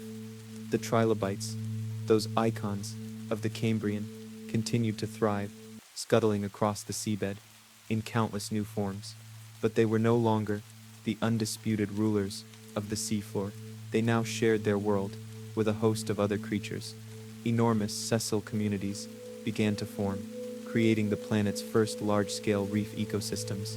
These were not yet reefs of coral, as we know them. Instead, they were intricate, living cities built by a new cast of characters. Vast meadows of crinoids, or sea lilies, waved in the gentle currents. These were animals, not plants, related to modern starfish, with long, flexible stalks that anchored them to the seafloor, and feathery arms that filtered tiny food particles from the water. Their packed bodies formed dense, underwater forests. The surfaces of these reefs were encrusted with bryozoans, or moss animals, colonial creatures that formed delicate, lace-like skeletons.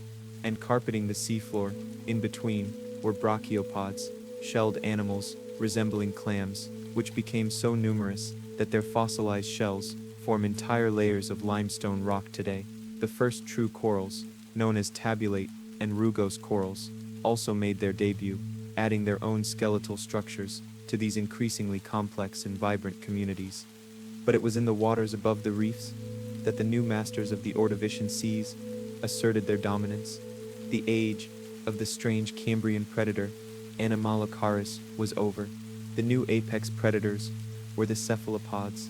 These were relatives of modern squid and octopuses, but with one crucial difference: they possessed an external shell. The most formidable of these were the orthocone nautiloids. Imagine a squid-like creature living at the open end of a long, straight, cone-shaped shell. These shells were chambered, and by adjusting the gas and water in these chambers, the nautiloid could control its buoyancy, rising and sinking in the water column at will. It moved by jet propulsion, forcing water out of a siphon to propel itself backwards through the sea, its tentacles trailing behind.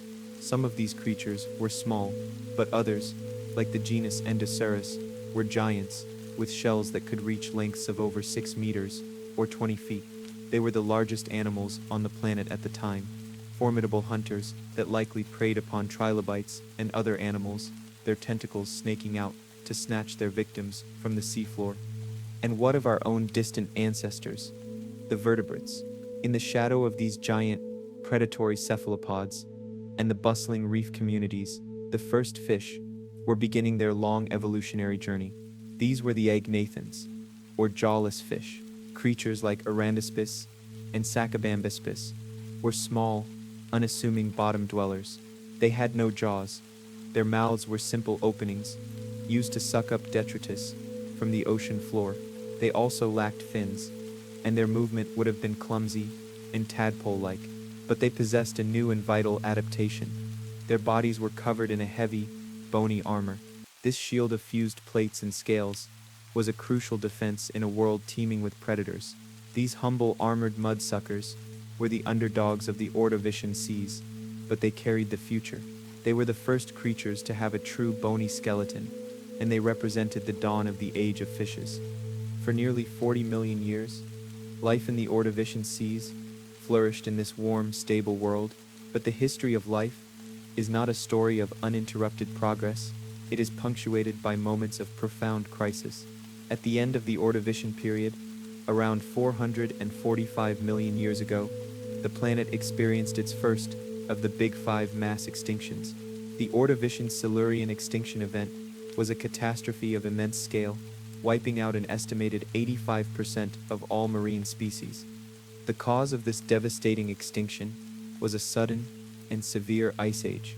The supercontinent of Gondwana had drifted directly over the South Pole, and vast ice sheets began to grow upon it. As enormous quantities of water were locked up in these glaciers, global sea levels plummeted by as much as 100 meters. The warm, shallow epicontinental seas, those vibrant cradles of Ordovician life, were drained away, exposing the reefs and their inhabitants to the air. This loss of habitat was catastrophic for the countless species adapted to life in these shallow waters. The planet also cooled dramatically, placing immense stress on organisms that had evolved in tropical conditions. This first wave of extinction, driven by glaciation and habitat loss, was followed by a second.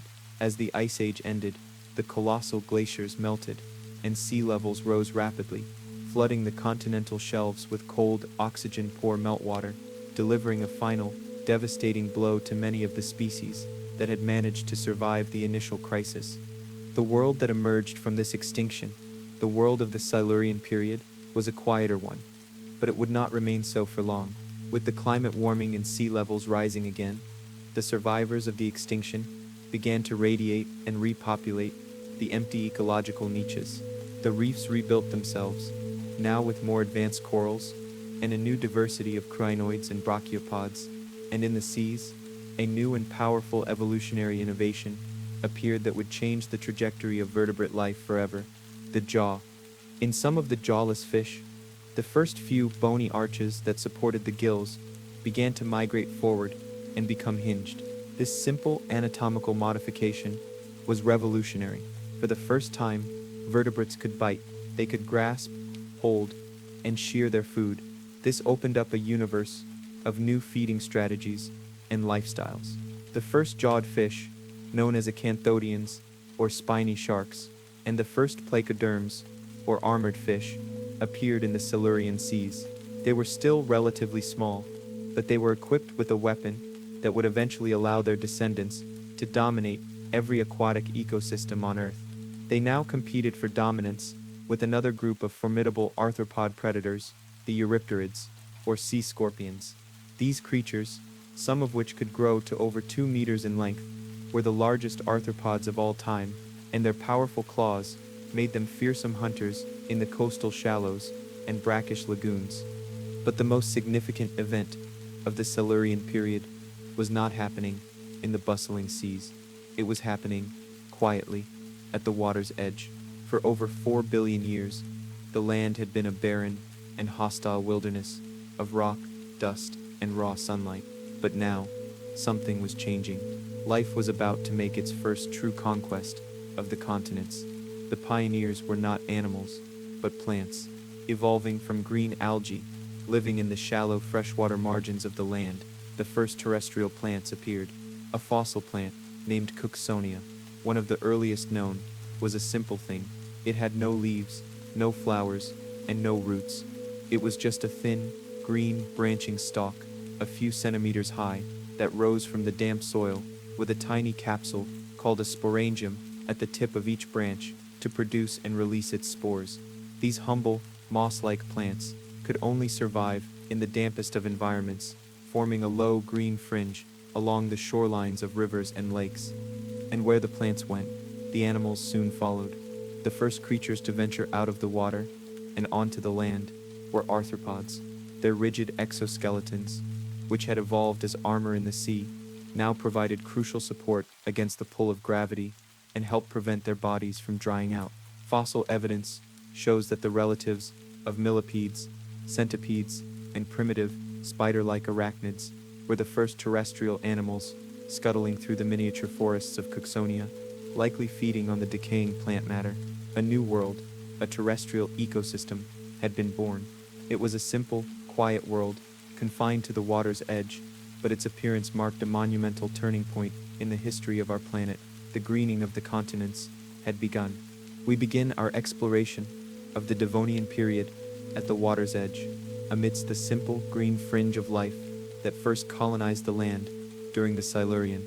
For millions of years, this terrestrial life was a low-lying, two-dimensional world, a carpet of moss-like plants, wholly dependent on the constant moisture of the shore. But during the Devonian, plants began to evolve a series of remarkable innovations that would allow them to break free from these constraints and conquer the continents in earnest. The first of these was the evolution of vascular tissue, a kind of internal plumbing system made of specialized cells called xylem and phloem. This system allowed plants to draw water and nutrients up from the ground and transport sugars from their leaves, enabling them to grow taller, stronger, and to survive further away from sources of water. With this newfound structural integrity, plants began to reach for the sky. They evolved true root systems, which anchored them firmly in the ground and efficiently absorbed the nourishment they needed. They developed broad, flat leaves, maximizing the surface area available to capture sunlight for photosynthesis. And with these tools, they began to build the first forests the Earth had ever seen. One of the most significant of these early trees was a plant named Archaeopteris.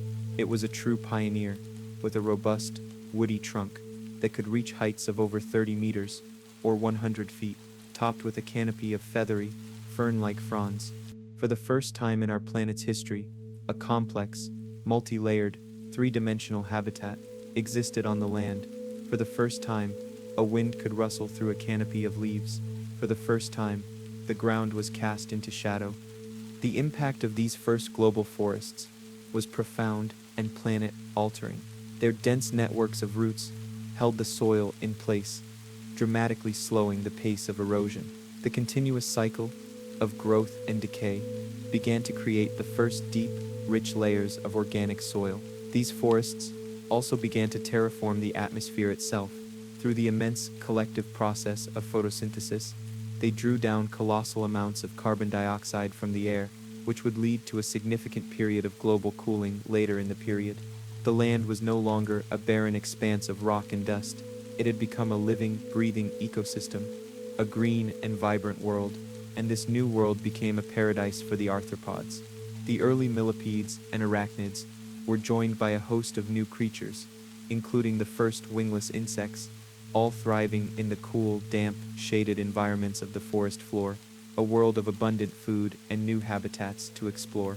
While the continents were turning green, an even more dramatic story was unfolding beneath the surface of the water. The Devonian seas were a theater of intense competition and evolutionary innovation, and the stars of this show were the fish. The jawed fish that first appeared in the Silurian now exploded into a stunning diversity of forms. The dominant group and the undisputed rulers of the Devonian oceans were the placoderms, the armored fish. Their heads and the front portions of their bodies were encased in thick, bony plates that acted like a suit of armor. Instead of teeth, their powerful jaws were lined with sharpened, bony blades that could slice and crush with terrifying efficiency. These armored giants came in many shapes and sizes, but one stands above all others as the apex predator of its age, Dunkleosteus. This was a creature of incredible power, a true sea monster, growing to lengths of 6 to 8 meters. As long as a modern bus, Dunkleosteus had a head and thorax protected by a massive, articulated shield of bone. Its jaw was a biomechanical marvel, capable of opening with lightning speed and snapping shut with a force of thousands of pounds per square inch, one of the most powerful bites of all time. It could shear straight through the bony armor of other placoderms, its bladed jaws sharpening themselves with every bite. It was the undisputed king of the Devonian seas. Yet, alongside these armored titans, other, more familiar fish lineages were also coming into their own. The first cartilaginous fish, the ancestors of modern sharks and rays, were becoming more common. A shark from this period, named Cladozelak, was a swift and streamlined predator, its form more recognizably shark-like, though its jaws were still more primitive than those of its modern cousins. And the bony fish, the group that would eventually give rise to almost all modern fish species, were undergoing a critical evolutionary split. One branch became the ray-finned fishes, whose descendants populate the world's waters today. The other branch, a group of crucial importance to our own story, became the lobe-finned fishes. Unlike the thin, delicate fins of ray-finned fish, the fins of a lobe-finned fish were fleshy, muscular, and supported by a series of internal bones. In a fish like Eusthenopteron, one can see a pattern of bones in its fins that is unmistakably homologous to the bones in our own arms and legs. One large bone, followed by two smaller bones, followed by a branching of smaller elements. These fish were carrying the blueprint for terrestrial limbs within their fins. The stage was being set for the most audacious evolutionary leap in the history of the vertebrates. The catalyst for this leap was likely the environment itself. The Devonian world was a place of fluctuating climates.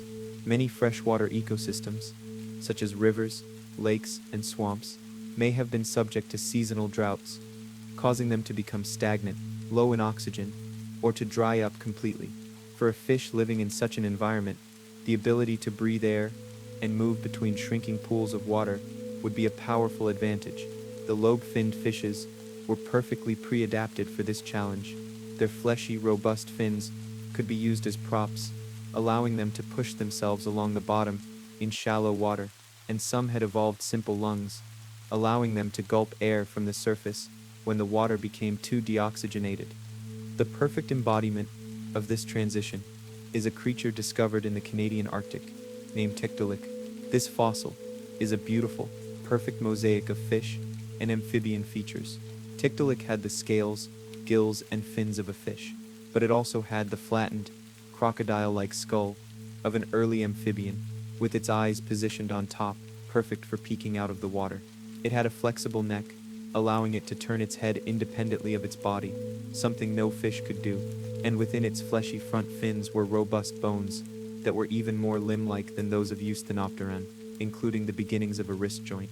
Tiktaalik was not a land conqueror, but it was perfectly adapted for life in the shallows, a fishapod that could prop itself up on its fins in the mudflats and swamps of the Devonian world. From ancestors like Tiktaalik, the first true tetrapods, or four-limbed vertebrates, evolved at the very end of the Devonian.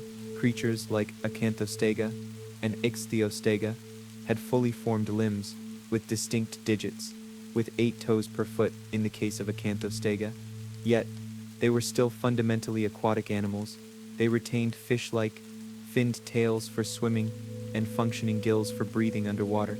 Their limbs were likely used, not for walking on land, but for navigating the tangled, plant-choked swamps they called home, a world where fins had become less useful than legs. The great vertebrate invasion of the land had begun. But, as with the Ordovician before it, this period of incredible evolutionary flourishing was brought to a close by a crisis. The late Devonian extinction was another of the planet's great mass extinctions. It was a prolonged event, with multiple environmental pulses. The very success of the first forests may have been a cause. By drawing down so much carbon dioxide, the plants may have triggered a period of global cooling.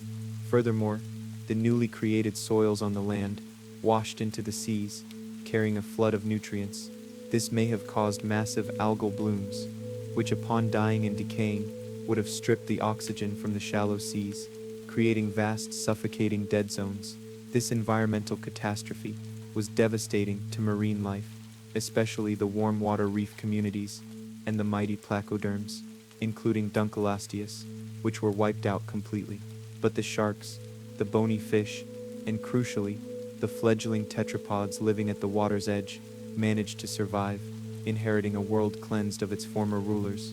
The world we enter now is a world reborn from the fires of extinction.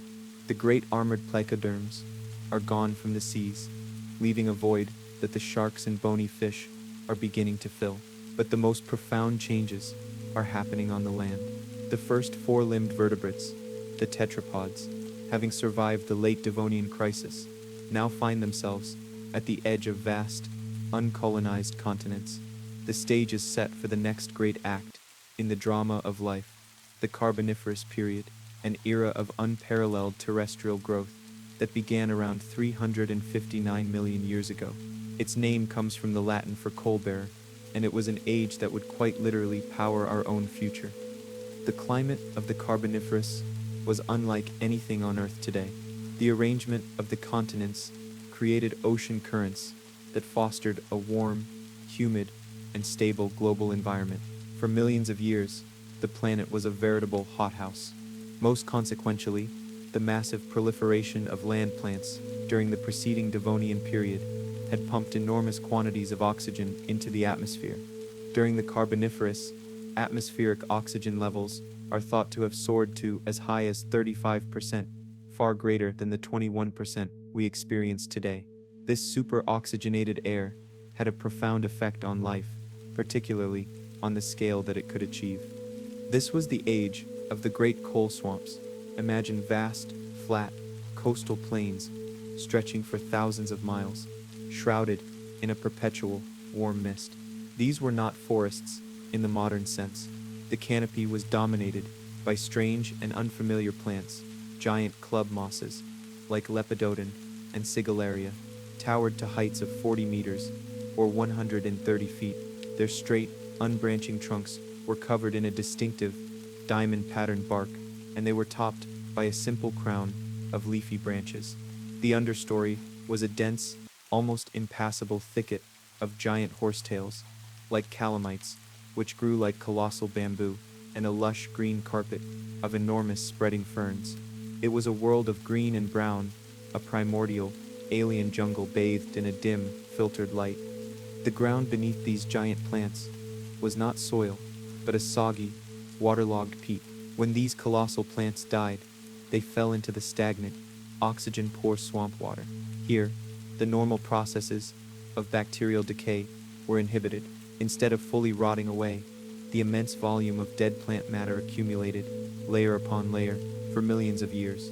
Over geological time, these thick layers of peat were buried by sediment, compressed by the weight of the rock above, and slowly cooked by the Earth's internal heat, transforming them into the vast seams of coal that fueled the Industrial Revolution and power much of our world today. Every piece of coal is a fragment of this long-lost Carboniferous sunlight, a fossilized remnant of these magnificent swamp forests. This warm, humid, and oxygen-rich environment was a paradise for the arthropods, and they grew to sizes that seem monstrous to us today. The high concentration of oxygen supercharged their relatively inefficient respiratory systems, which rely on simple tubes called tracheae to deliver air directly to their tissues. This allowed them to overcome the physical constraints that limit their size today. Patrolling the damp forest floor was Arthropleura, a giant, armored relative of millipedes and centipedes, reaching lengths of over 2.5 meters, or 8 feet. It was the largest land invertebrate of all time, a gentle giant that likely fed on decaying plant matter as it moved like a living freight train through the fern-choked undergrowth. And in the humid air above, giants took to the wing. Meganeura, a griffinfly, was an insect that resembled a dragonfly, but attained the size of a modern eagle, with a wingspan of 75 centimeters, or 2.5 feet. It was a formidable aerial predator. Its huge, multifaceted eyes scanning the air for other flying insects, its powerful wings humming as it darted through the giant foliage. The swamps were also home to giant scorpions, like Pulmonoscorpius, which could grow to nearly a meter in length, and a variety of large primitive spiders. It was a world where insects and other arthropods were not small, scurrying creatures, but were among the most impressive and visible animals on the land. In this world of giant plants and giant insects, the vertebrates were also thriving. The Carboniferous was the great age of amphibians. The early tetrapods that had first emerged from the water in the Devonian now diversified into a stunning array of forms, becoming the dominant land vertebrates.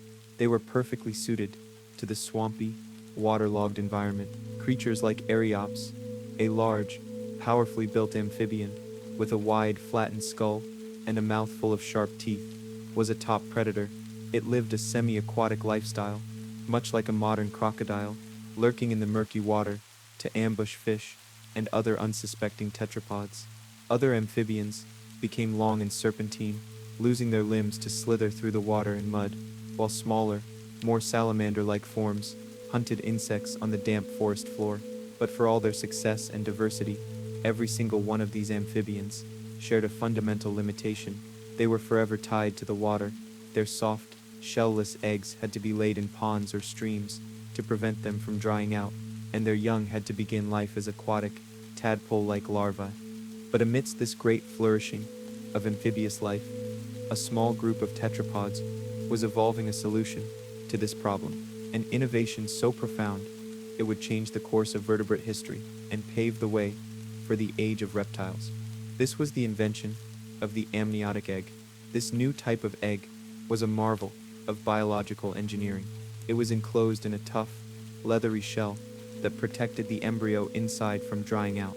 Within the shell, a series of specialized membranes created a complete life support system.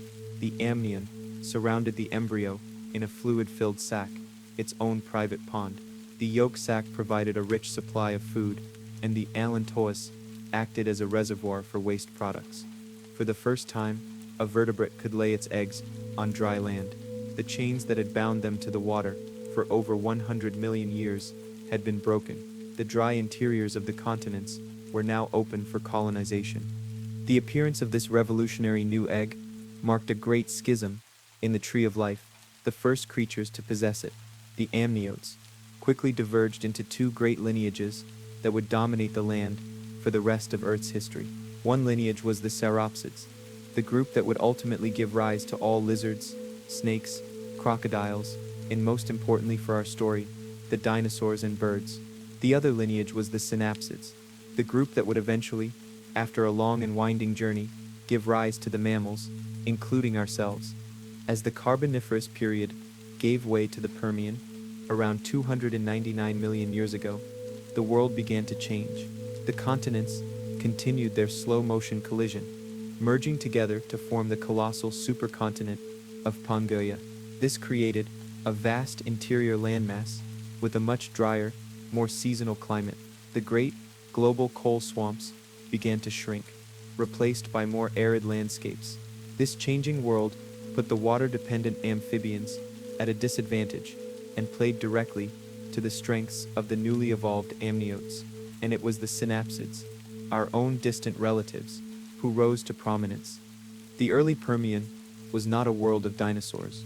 It was a world dominated by creatures that are often mistakenly called mammal-like reptiles. A prime example, and the top predator of its day, was Dimetrodon. Although it looked like a reptile, it was in fact an early synapsid, more closely related to you and me than to any dinosaur. It was a powerful, four-legged carnivore with a large skull filled with differentiated teeth, including sharp canines, a distinctly mammal-like trait.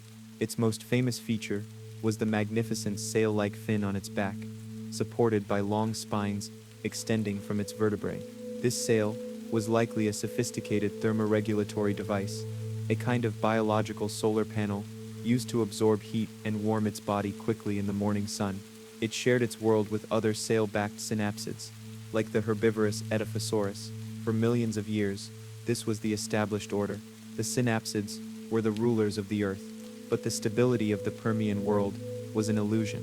Deep within the planet, geological forces were building towards a catastrophe, a planetary fever that would bring about the most profound biotic crisis in the entire history of our world, an event that would come to be known as the Great Dying. The middle of the Permian period represented the zenith of a world order that had been in place for tens of millions of years. On the great unified supercontinent of Pangaea, the Synapsid dynasty reigned supreme. The continents of our time were crushed together into a single colossal landmass that stretched from pole to pole, surrounded by a vast global ocean named Panthalassa. This unique geography created a climate of extremes. The coastal regions may have been subject to powerful mega monsoons, while the vast interior of the continent was an immense, arid desert with scorching hot summers and bitterly cold winters. In this challenging world, the amniotes, with their ability to live and reproduce away from water, held an undeniable advantage. The sail-backed predators, like Dimetrodon, of the early Permian, had given way to a new and more advanced generation of synapsids. The apex predators of the late Permian were the Gorgonopsians, a group of swift, powerful carnivores. Imagine a creature like Inostrans via, as large as a tiger, with a sleek, muscular body held in a more upright, mammal-like stance. Its skull was long and wolf-like, but its most terrifying feature was a pair of enormous, saber-like canine teeth. These were fearsome and efficient hunters, the undisputed kings of their domain. They preyed upon an incredible diversity of large herbivores. Chief among these were the Dicynodonts, a group of stout, barrel-chested synapsids. Creatures, like Lystrosaurus, possessed a strange mix of features, including a turtle-like beak and a pair of prominent tusks. They were incredibly successful, and vast herds of them likely roamed the Pangaean landscapes, much like the wildebeest of modern Africa. And what of the other great lineage, the Sauropsids, the group that contained the ancestors of the dinosaurs? In this synapsid-dominated world, they were largely secondary players. There were large, herbivorous reptiles, like Scutosaurus, a bulky, armored creature, covered in bony plates, a walking fortress that was likely a frequent target for the saber-toothed Gorgonopsians. But for the most part, the Sauropsid lineage was composed of smaller, more lizard-like creatures, living in the shadows of the ruling synapsids. For millions of years, this was the state of the world. But deep beneath the surface of Pangaea, in the region of modern-day Siberia, a geological time bomb was ticking. Around 252 million years ago, at the boundary between the Permian and the subsequent Triassic period, this time, bomb detonated. The Earth's crust in this region ruptured, creating a vast network of fissures that tore open the land. This was not a single volcanic eruption, but a large igneous province, an event where colossal quantities of magma from the deep mantle punched through the crust and poured out onto the surface. This was the eruption of the Siberian Traps. For hundreds of thousands of years, a relentless flood of basaltic lava flowed out, covering an area of over 7 million square kilometers, larger than the continent of Australia, with a layer of volcanic rock, in some places, 6 kilometers thick.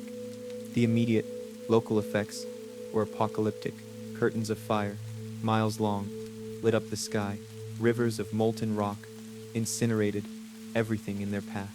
But the true devastation came from the gases that were released into the atmosphere, which triggered a cascade of global kill mechanisms, a multi-pronged assault on the entire biosphere. First, the eruptions blasted immense clouds of sulfur dioxide and ash into the stratosphere. This created a dark veil that blocked out sunlight, likely triggering a brief but intense volcanic winter, causing global temperatures to plummet and plants on both land and in the sea to die off as photosynthesis failed. This initial cooling was accompanied by intense acid rain as the sulfur dioxide mixed with atmospheric water, poisoning the soils and the surface of the oceans. But this was only the prelude. The main event was a thermal one. The eruptions themselves released an astronomical amount of carbon dioxide into the atmosphere. To make matters unimaginably worse, the magma burned through vast, ancient underground reserves of coal, oil, and gas, the fossilized remains of the great Carboniferous forests. This ignited a carbon bomb, releasing even more carbon dioxide and, critically, methane, a greenhouse gas many times more potent than CO2. A runaway greenhouse effect took hold. The brief volcanic winter was replaced by a suffocating, planet-wide fever. Global temperatures, both on land and in the sea, are estimated to have soared by as much as 10 degrees Celsius or more. The world became a hothouse. The effect on the oceans was catastrophic. As the seawater warmed, it could hold less and less dissolved oxygen. The ocean currents, which circulate oxygen to the depths, likely stagnated and shut down. This turned the deep oceans into vast, anoxic, suffocating dead zones. At the same time, the immense amount of carbon dioxide being absorbed by the ocean caused it to become highly acidic. This acidification made it impossible for marine organisms to build shells or skeletons out of calcium carbonate. The great reef systems, the brachiopods, the corals, and countless other shell-building creatures were dissolved by the corrosive water. And then, a final, horrifying blow. In these warm, stagnant, oxygen-starved oceans, a different kind of microbe began to thrive, sulfate-reducing bacteria. As they consumed organic matter, they released a deadly waste product, hydrogen sulfide gas. The deep ocean began to turn into a toxic, purple-hued soup. Eventually, this poisonous gas would have bubbled up from the depths and been released into the atmosphere. This would have poisoned animals on the land directly, and high in the atmosphere, it would have shredded the ozone layer, allowing lethal levels of ultraviolet radiation to flood the planet's surface. The result of this cascading environmental collapse was the Great Dying. Life on Earth came closer to being completely extinguished than at any other time in its history. The statistics are staggering. An estimated 96% of all marine species vanished. 70% of all terrestrial vertebrate species disappeared. It was a near total reset of the biosphere. The trilobites, which had survived for over 270 million years, were gone forever. The great sea scorpions were gone.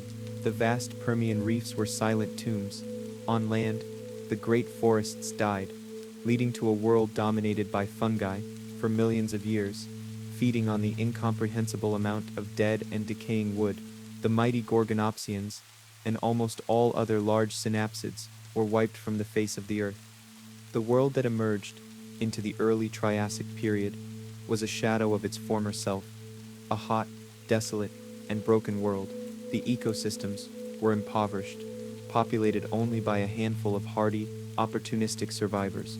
These disaster taxa inherited a world wiped clean, and the most successful of these terrestrial survivors was a creature we have met before, the unassuming, pig-sized, tusked herbivore, Lystrosaurus. Its success in this post-apocalyptic world was likely due to a combination of traits. Its burrowing habits may have allowed it to shelter from the worst of the surface heat. Its simple, non-specialized diet of tough roots and stems allowed it to survive when other vegetation had vanished. And it may have possessed an unusually efficient respiratory system, adapted for living in burrows, which helped it cope with the low oxygen atmosphere. In the immediate aftermath of the Great Dying, Lystrosaurus became, for a time, the most abundant vertebrate on Earth, a lonely wanderer on a desolate planet. The Permian-Triassic extinction was the greatest tragedy in the history of life, but it was also the greatest opportunity. The Synapsid dynasty that had ruled the world for 60 million years had been shattered. The slate had been wiped clean, creating a vast evolutionary vacuum. Into this empty world, the few survivors would radiate and diversify, competing to become the new masters of the planet. And among the survivors were the sauropsids, the reptiles that had for so long lived in the shadow of our own ancestors. Among them was a group known as the Archosaurs, the ruling reptiles. They had survived the crucible of the Great Dying, and they were about to inherit the Earth. The dawn of the age of dinosaurs was now, finally, at hand. But in Nenet's time, our story resumes in the eerie, quiet aftermath of the Great Dying. The Permian-Triassic boundary marks a stark, desolate line in the Book of Life. The world that followed was a shadow of the one that came before. The early Triassic was a hothouse world, a planet struggling to recover its breath. The supercontinent of Pangaea, now fully assembled, created a harsh global climate. Its vast interior was an arid, unforgiving desert, and for millions of years, the planet's ecosystems were in a state of profound shock. The complex, multi-layered Permian forests were gone, replaced by impoverished communities of hardy, opportunistic disaster flora, like the hardy quillworts and seed ferns. Life itself had been reduced to its toughest and most resilient pioneers. The initial dominance of the survivor, Lystrosaurus, was a symptom of this broken world. For a few million years, this single species of herbivorous synapsid constituted the vast majority of terrestrial vertebrate life, a lonely testament to the sheer emptiness of the planet. But this was a temporary phase. Slowly, painstakingly, over millions of years, life began its long road back from the brink. New, more drought-resistant plants, like conifers, began to spread, forming the first new forests. As the plant communities recovered, new ecological niches opened up, and the survivors of the Great Extinction began to diversify. The synapsids, the lineage that includes our own ancestors, had their dynasty shattered, but they did not vanish. A group known as the cynodonts proved to be particularly resilient.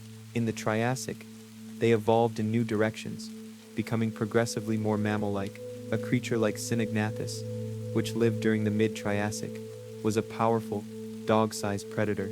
Its fossilized skull shows remarkable features, such as a complex array of differentiated teeth, including incisors, canines, and molars, perfect for efficiently processing food. It also possessed a secondary palate, a bony shelf in the roof of its mouth that separated the air passage from the mouth, allowing it to breathe and eat at the same time, a critical feature for an active, warm-blooded animal. Pits on its snout bones suggest it may have had whiskers, and by extension, a coat of fur. These small, increasingly mammalian creatures were no longer the rulers of the earth, but had adapted to a new role, many becoming small nocturnal insect eaters, living in the shadows of a new and formidable dynasty of reptiles. The evolutionary vacuum, created by the Permian extinction, was ultimately filled, not by the synapsids, but by the sauropsids. One group in particular, the archosaurs, or ruling reptiles, underwent an explosive evolutionary radiation. They were uniquely equipped for the hot, dry conditions of the Triassic. They evolved more efficient respiratory and circulatory systems, and most importantly, they developed a more upright and efficient posture, allowing for greater stamina and agility. Early in the Triassic, this archosaur lineage split into two major branches, and their subsequent competition would define the rest of the period. The first of these great branches was the Pseudotia, the crocodile-line archosaurs. For the majority of the Triassic period, this was the dominant group of land animals. They diversified into an astonishing array of forms, filling ecological roles with remarkable creativity. There were the Adasaurs, like Desmatosuchus, which were heavily armored herbivores. Their bodies were covered in a dense mosaic of bony plates, or scutes, and they sported a pair of menacing curved horns on their shoulders, making them the walking fortresses of the Triassic. The rivers and lakes were patrolled by the Phytosaurs, enormous semi-aquatic predators that, through a stunning case of convergent evolution, looked and behaved almost exactly like modern crocodiles, with long snouts filled with conical teeth for catching fish. And the role of top terrestrial predator was filled by creatures like Postosuchus, a 9-meter-long carnivore that walked on its two powerful hind legs. With its massive skull and blade-like teeth, it was a fearsome hunter, the Triassic equivalent of a Tyrannosaurus Rex, but from the crocodile, not the dinosaur, branch of the Archosaur family tree. The other great Archosaur branch was the Avamatatarsalia, the bird-line Archosaurs. This lineage would ultimately give rise to the flying pterosaurs and the dinosaurs. In the mid-Triassic, the ancestors of the dinosaurs were small, lightweight, and agile creatures. Animals like Marsuchus were barely a foot long, slender, bipedal carnivores that darted through the undergrowth hunting insects and small vertebrates. They were built for speed, with long, slender hind limbs and a specialized ankle joint that allowed for more efficient forward and backward movement. For millions of years, These graceful, fleet-footed precursors lived in the shadow of their larger, more dominant crocodile-line cousins, but they were honing the adaptations that would one day allow their descendants to inherit the world. And then, in the late Triassic, around 230 million years ago, in the part of Pangaea that is now South America, a new kind of animal appeared. It evolved from the small, bipedal avometatarsallians, but it possessed a crucial new adaptation. The key feature that defines a true dinosaur is found in the hip. The hip socket, or acetabulum, became a complete hole, allowing the head of the femur, or thigh bone, to fit directly into it. This seemingly minor anatomical tweak allowed for a fully upright, erect posture, with the legs positioned directly beneath the body, rather than sprawling out to the sides. This gait was far more efficient, allowing for greater speed and stamina, and it would prove to be the dinosaur's winning ticket. The earliest known dinosaurs were not giants. They were small, modest creatures, in a world already full of large, powerful reptiles. Raptor, the dawn plunder, was a slender animal, only about a meter long. It was a nimble, bipedal omnivore, its jaws lined with teeth, suited for eating both meat and plants. It represents a very primitive, generalized form, close to the common ancestor of all dinosaurs. A contemporary, Parasaurus, was larger and more specialized. It was a dedicated predator, up to 6 meters in length, with a long, flexible skull and rows of sharp, serrated teeth. With its powerful hind limbs and grasping, 3-fingered hands, it was an effective hunter, but it was still only a mid-sized predator in an ecosystem ruled by the giant Pseudocian Postosuchus. For nearly 30 million years, this was the state of the world. The Triassic was not yet the age of dinosaurs. It was the age of crocodile-line archosaurs and advanced, mammal-like cynodonts. The first dinosaurs were a relatively minor part of the global fauna, a promising, but not yet dominant group, biding their time, their full potential yet to be unlocked. The world had recovered from one great extinction, and its ecosystems were once again complex and competitive, but the supercontinent of Pangaea was growing unstable. Deep geological forces were beginning to pull it apart. The Triassic period, and the complex world it had created, was heading towards yet another planetary crisis, a second great extinction that would once again reshuffle the deck of life, and this time, deal the dinosaurs a winning hand. And with this powerful new understanding, with this knowledge of the engine that drives the planet, scientists could now do something they had never been able to do before with confidence. They could rewind the tape. They could use the principles of plate tectonics to accurately reconstruct the past, to trace the long and epic journey of the continents. They could now begin to tell the full story, not just of Pangaea's existence and breakup, but of its very creation. The next chapter in our journey would be to travel back even further, to witness the slow, colossal, and majestic assembly of the greatest supercontinent the world had seen in an eon. The world of the late Triassic, some 201 million years ago, was a landscape of vibrant and fierce competition. The long recovery from the Great Dying was complete, and the Earth was once again home to a rich and diverse biosphere. The crocodile-line archosaurs, in all their varied and powerful forms, were the undisputed rulers of the land. The advanced cynodonts, our mammal-like relatives, scurried through the undergrowth, honing the adaptations that would ensure their own long-term survival. And among them, the first dinosaurs moved with a new kind of agility and efficiency, a promising, but as yet unproven evolutionary experiment. The world was in a state of dynamic equilibrium, with no single group holding an insurmountable advantage. But this equilibrium was about to be shattered. The very ground beneath their feet was growing restless. The supercontinent of Pangaea, which had defined the planet's geography for tens of millions of years, was beginning to die. Deep within the Earth's mantle, plumes of superheated rock were rising, pushing up against the crust of central Pangaea. The immense tectonic stress began to tear the supercontinent apart. A great rift valley started to form, a colossal scar that would one day widen to become the Atlantic Ocean. As the crust stretched and thinned, magma once again found a path to the surface. This triggered the second great flood basalt event of the Phanerozoic eon. This was the eruption of the Central Atlantic Magmatic Province, or CAMP. For some 600,000 years, a series of colossal, intermittent volcanic eruptions tore across the heart of Pangaea, an area now occupied by Western Africa, Eastern North America, and parts of South America and Europe. Fissures, hundreds of kilometers long, ripped open the land, spewing out unimaginable quantities of lava that flooded over millions of square kilometers. As with the Siberian traps before it, the lava flows themselves were only the local harbingers of a truly global catastrophe. The real devastation was atmospheric. The eruptions injected a torrent of sulfur dioxide into the high atmosphere, which quickly formed sulfate aerosols that reflected sunlight back into space. This triggered a brief, but geologically instantaneous, volcanic winter. Global temperatures likely dropped sharply for a few years or decades, causing frosts in the tropics and killing off vast swathes of temperature-sensitive plants. This was accompanied by intense corrosive acid rain that would have defoliated the forests that remained and poisoned freshwater ecosystems. This initial, sharp shock of cold was soon followed by its polar opposite. The same eruptions that released the cooling sulfur also released a staggering volume of carbon dioxide, perhaps more than 10 times the amount in our own modern atmosphere. This colossal injection of greenhouse gases overwhelmed the planet's natural carbon cycle.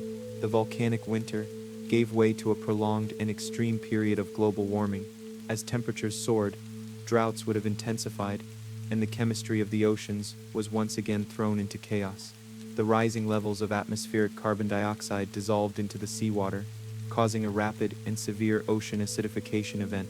This made it incredibly difficult for marine organisms to form calcium carbonate shells, devastating the reef ecosystems that had just begun to recover from the last extinction, and wiping out many species of ammonites, bivalves, and the eel-like conodonts, which vanished forever.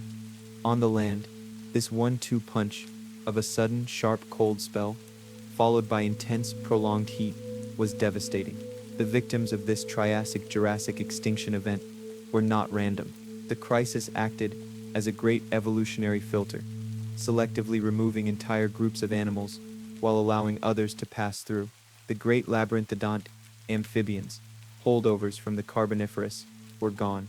The advanced cynodonts and other remaining synapsid groups were decimated, with only the very smallest shrew-like forms surviving.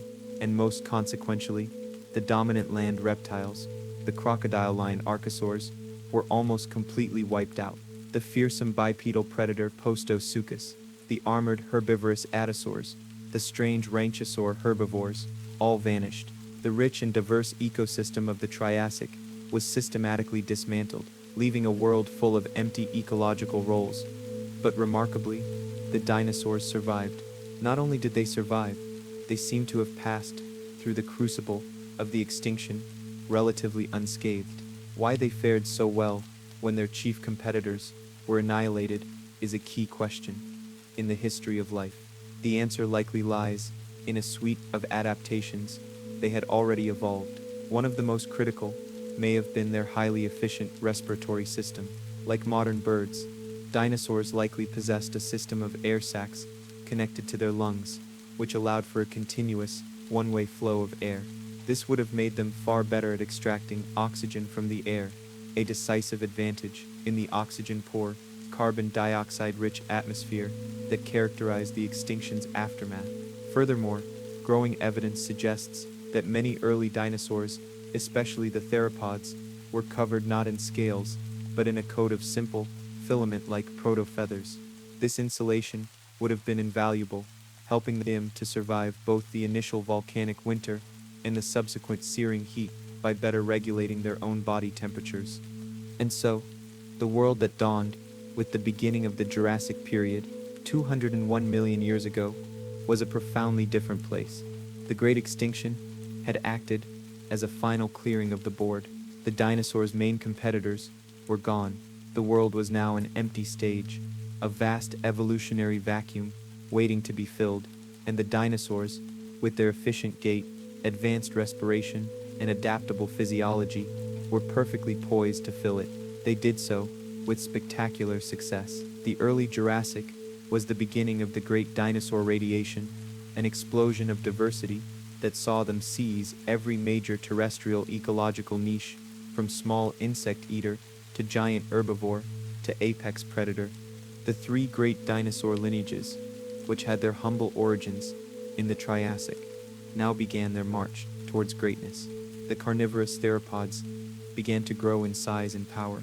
Early Jurassic predators, like Dilophosaurus, appeared. This 6-meter-long carnivore was one of the first of the large theropods, distinguished by the pair of delicate, bony crests on its skull, which were likely used for display. It was a sign of things to come, a blueprint for the even larger carnivores that would follow. The herbivorous sauropodomorphs, which had started as small bipedal creatures, now took the path towards gigantism. Freed from the competition of other large herbivores, they evolved into the first truly colossal, quadrupedal sauropods. Creatures like Volcanodon were among the first of these giants, with the pillar-like legs, immensely long necks and tails, and vast digestive systems needed to process huge quantities of tough plant food. This was the beginning of the lineage that would produce the largest land animals of all time. And the third great group, the ornithischians, or bird-hipped dinosaurs, also began to diversify. This lineage would eventually give rise to the stegosaurs, the ankylosaurs, the duck-billed hadrosaurs, and the horned ceratopsians. In the early Jurassic, they were represented by small, bipedal herbivores like Lecythosaurus, but the first of the armored dinosaurs also appeared. Coelosaurus was a 4-meter-long quadrupedal herbivore, its body covered in parallel rows of bony scutes, a precursor to the more elaborate armor of its later relatives. The age of dinosaurs had truly, finally, and definitively begun. Pangaea was continuing to break apart, creating new oceans and new coastlines, which in turn fostered a wetter, more stable global climate than the harsh deserts of the Triassic. Vast forests of conifers, cycads, and ferns now spread across the continents, and in these new green landscapes, the footfalls of the first dinosaur giants began to echo. The dynasty that would rule the Earth for the next 135 million years had taken the throne.